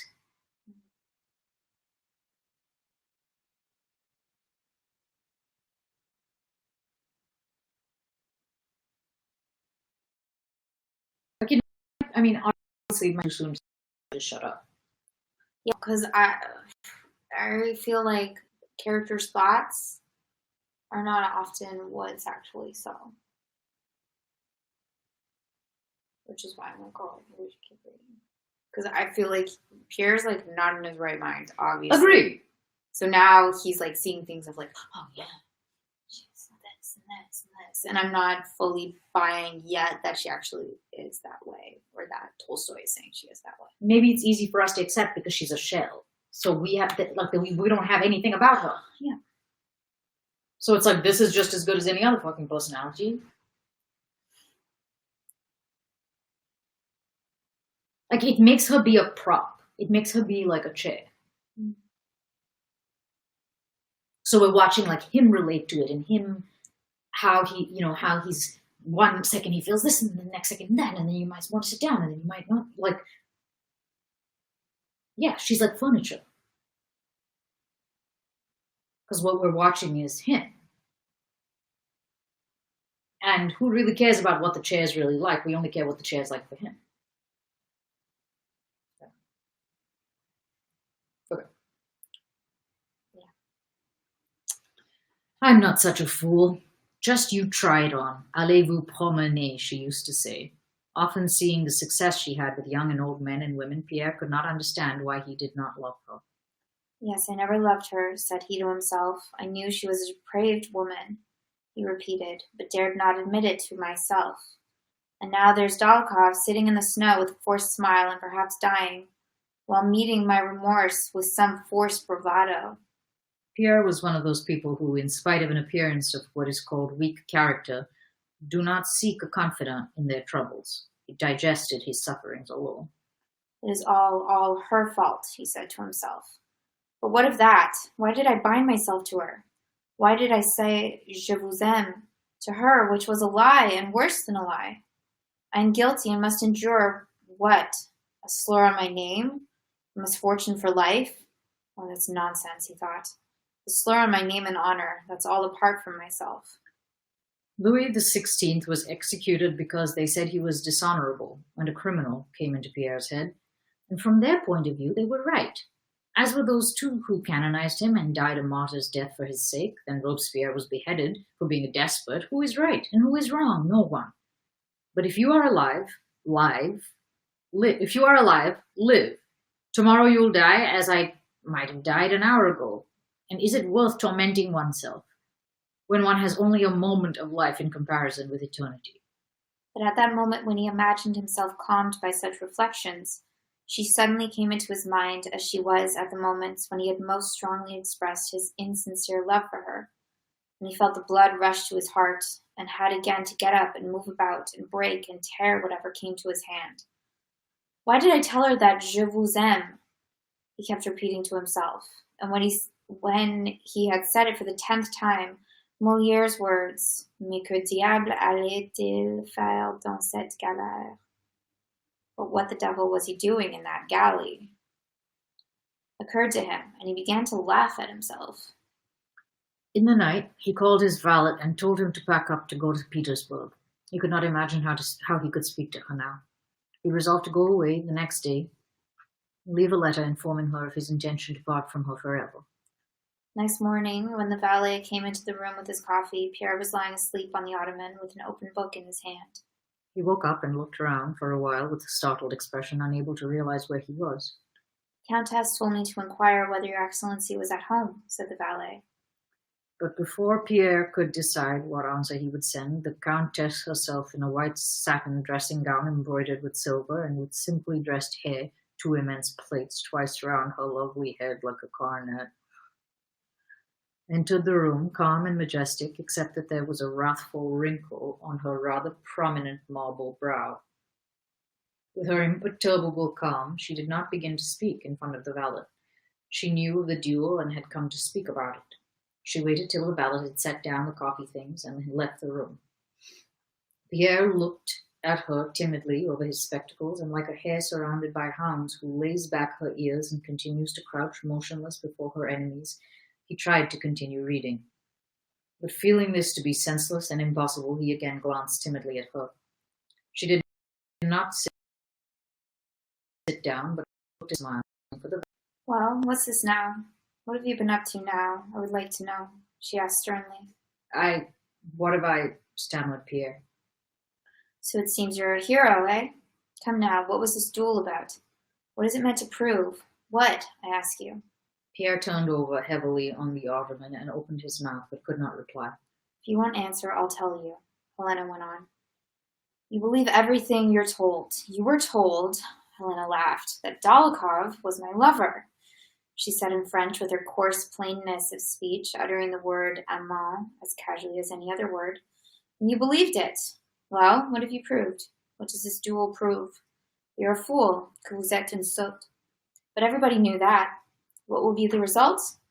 That I shall be the laughing stock. I shall be the laughing stock of all Moscow. That everyone will say that you, drunk and not knowing what you were about, challenged a man you are jealous of without cause.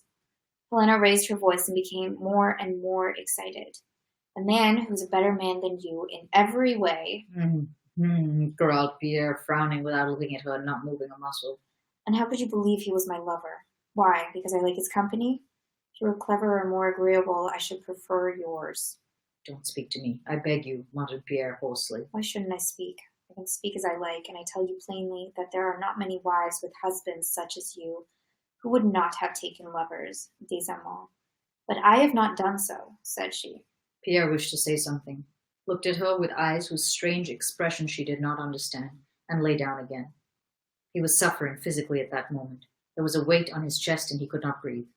He knew that he must do something to put an end to this suffering, but what he wanted to do was too terrible. You'd better separate, he muttered in a broken voice. Separate.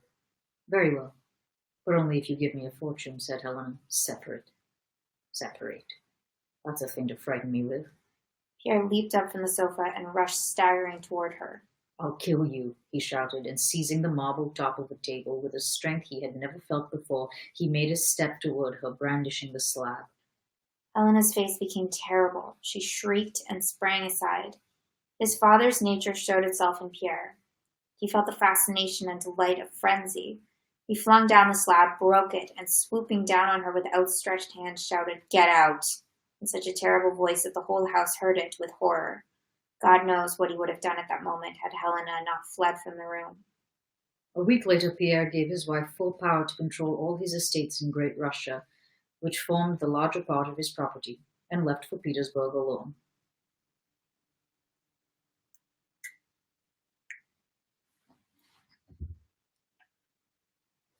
Okay. Okay.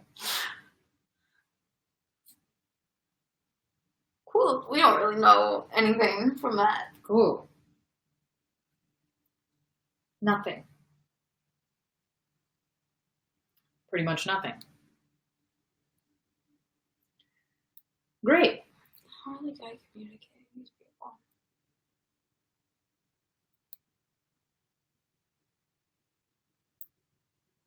He did use words like closely. He clearly hates him. Tolstoy?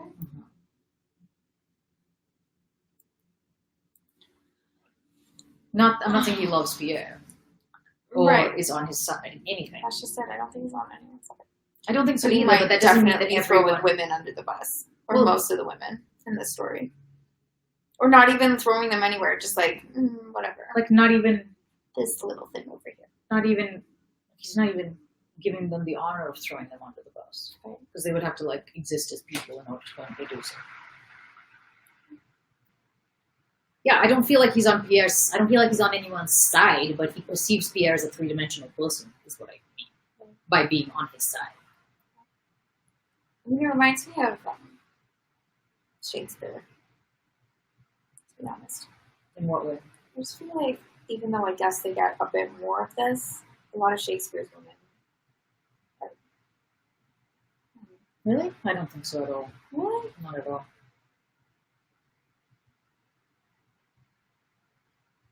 Yeah.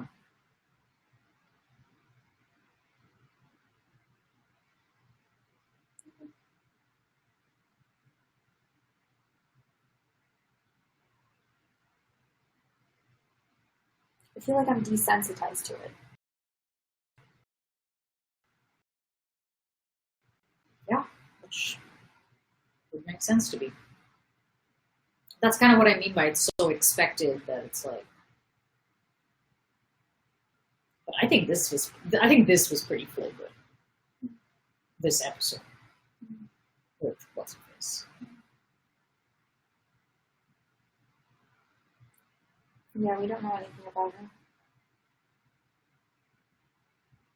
And it's like it's not relevant to know anything about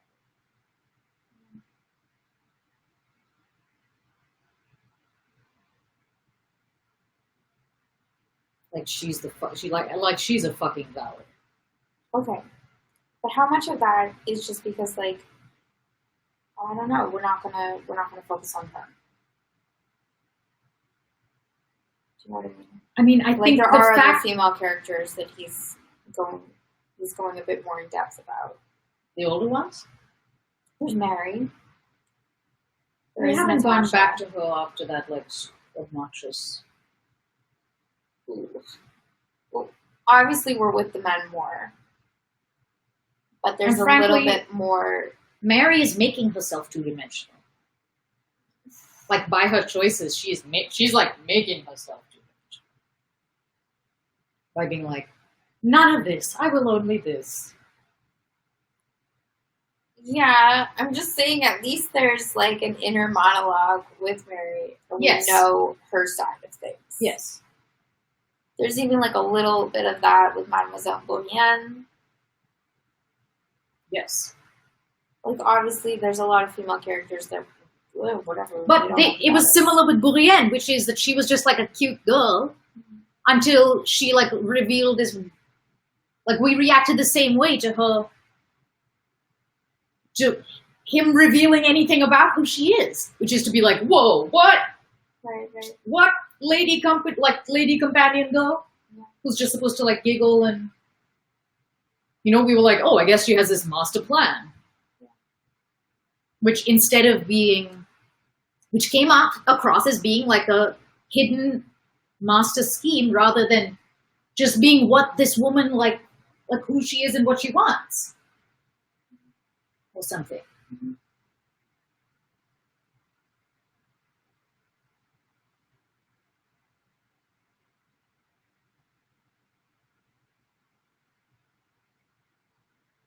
There's something about like you can't make people like jackals if you like chose not to discuss them. I don't know. There's like I don't know how to say it, but even with her, like you can like choose not to talk about her in as a human being, and then later slip in that she just has this plan to like betray her employers and run off with some. I don't see it like that. I really don't. It seems like there is something about the fact that we're only getting to know her through other people's eyes. But we weren't. But we were. Are you talking about before we knew anything about her? No, I'm saying like that was all just like Pierre's thinking. No. I'm talking about Bouillon. Oh, Bouillon. No. I'm still on Helena. Okay. Bouillon, well, like, so we got to know Bouillon through other people being like, oh, I like her. Mm-hmm.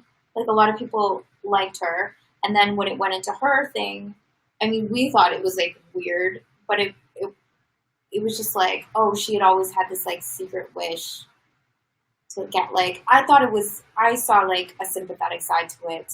Where I was like, oh, right, she can, like, this is a different class than what we've been introduced to before. Right? Because she's just a mademoiselle. Mm-hmm.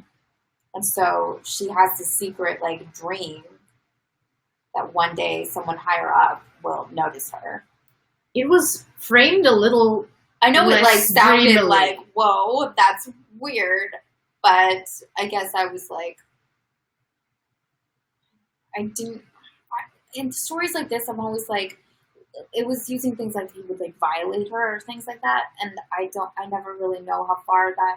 I'm not even going into the judgment of that whole language. I'm literally just talking about just the fact that she explicitly had the intention and plan to like take one of the people that came to and like abscond with him because who gives on marriage? But there was no statement of affection towards Mary at all.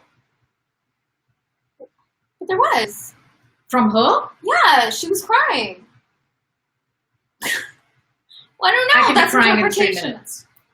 That's interpretation. Maybe she did feel terrible. It's only interpretation because we're not told by the author. Right.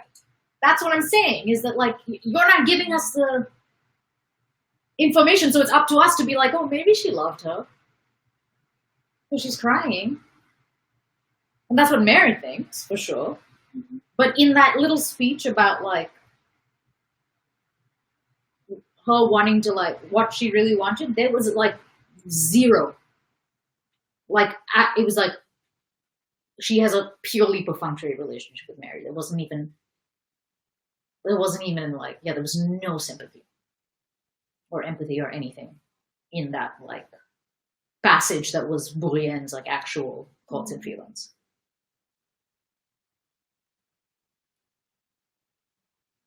Just trying to think if the men think all that differently. Men aren't like, oh, but this will affect that person. Like the men are all kind of thinking of, everyone's thinking for themselves.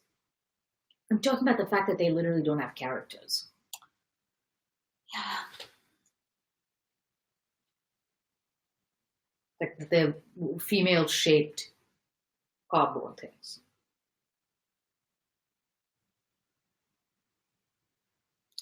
Which even Denisov is not.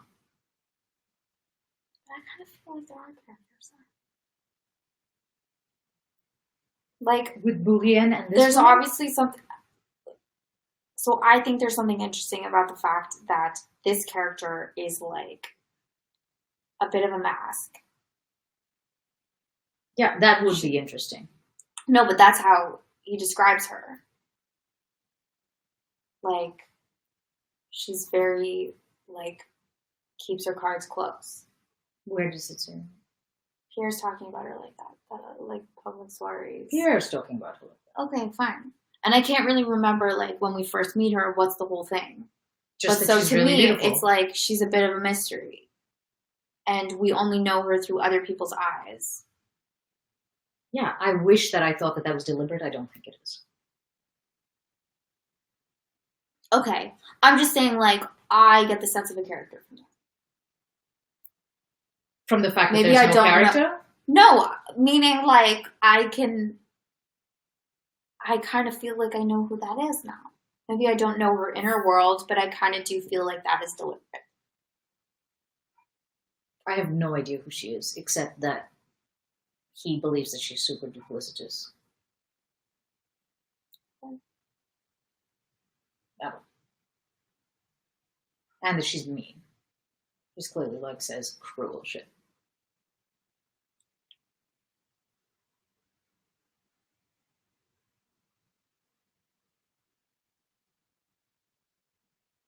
I don't know, like, I've never seen this before. I don't know what this is.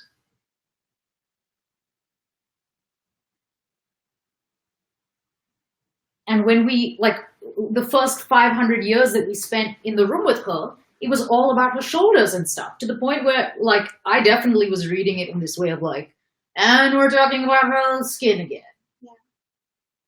Because he kept putting, like, completely surface things where there should, in theory, have been information about who this person is. Mm-hmm.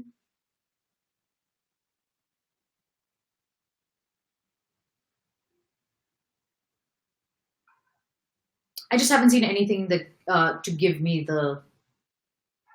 any evidence to make me feel like this is a matter of craft as opposed to negligence and ignorance and a complete lack of concern for, like, yeah. Like, that's just not actually what's important. What's important is is the weather's effect on Pierre.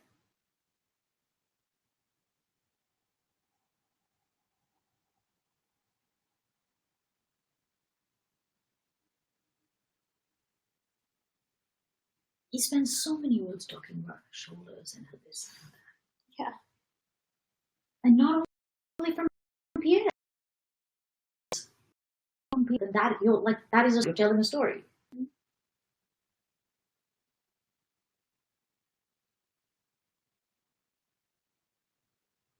Yeah, there's something that, like, we only see what we're given. And he's given nothing until this point, and then we're just supposed to, like, be like, oh, cool. So, like, he didn't know who she was, really. So I guess it's fine that we didn't know who she was.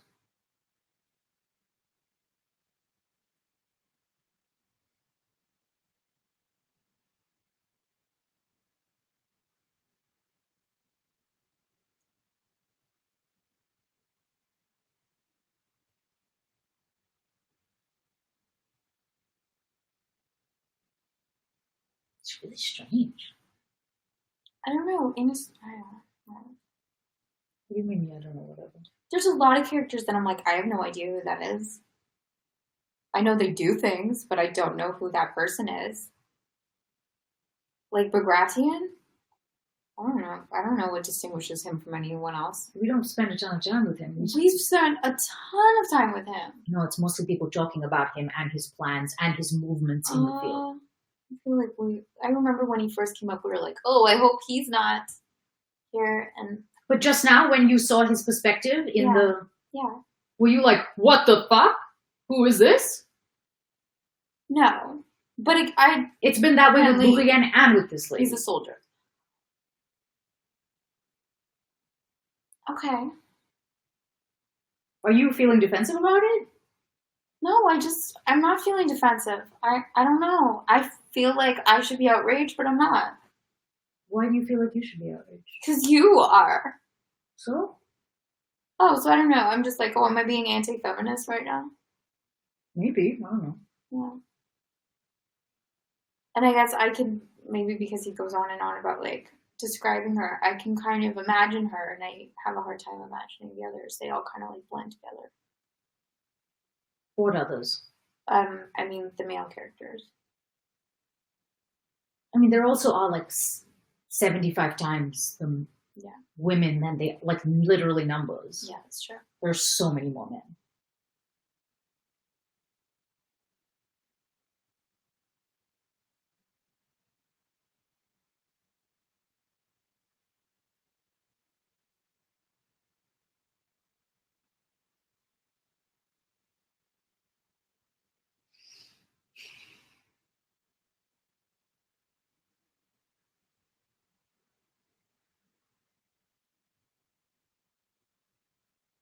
Yeah, I can't remember another book that I felt like they so sidestepped so many times.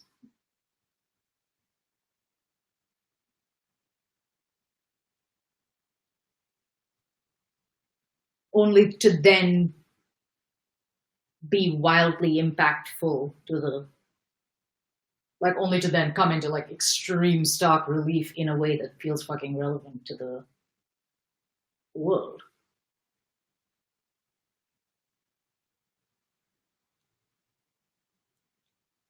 I also don't know how to describe this. I kind of felt like when they got married, I was like, oh, that might be a long marriage. I felt like, oh, this is going to be a mistake and it's going to be a blip. Mm-hmm. I don't know. I felt like this character was really important.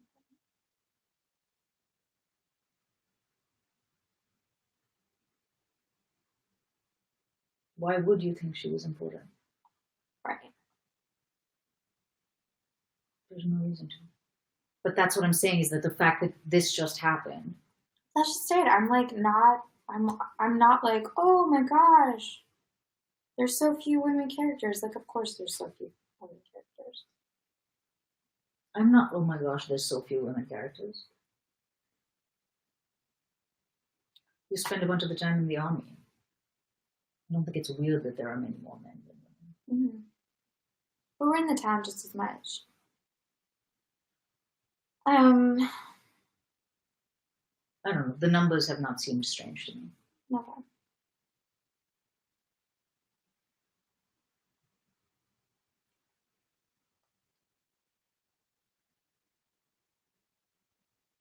Okay.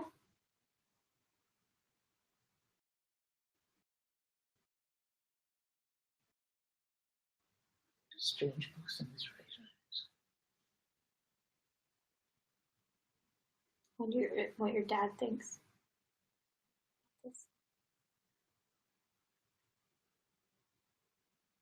Did we talk at all about that? About what? About his portrayal of women? Neither of us said anything about it. It's like ruffled my feathers before, but it hasn't felt like it hasn't been horror inducing until this moment for me. Horror inducing? It's something that feels so like, yeah. It's something that feels like there's no honor in it. Yeah, like it feels like there's no honor in the way that he's handled it, which is a really intense thing to say. Yeah.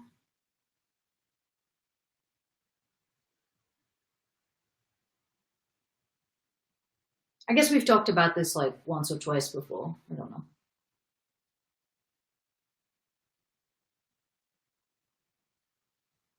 Wait, what? Don't leave it hanging there. Sexism. Oh. In this book. Mm-hmm. Yeah. And how it is or isn't present and how it manifests. Mm-hmm. Yeah, but it's been very run-of-the-mill misogyny for the most part. Right. This is a bit much. Is it also because it's like, this is one of the great novels? And then to have there be so much blatant sexism throughout it.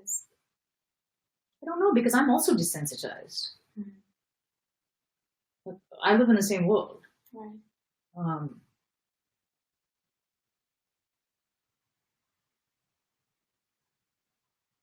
So I guess I don't think of myself as being like wildly sensitive to it necessarily. Wow. Okay. I don't know. Do you want to end here? Yes. Okay. That's where we're gonna end. I don't know what's gonna happen next. No one can know. I don't know. Goodbye. Bye.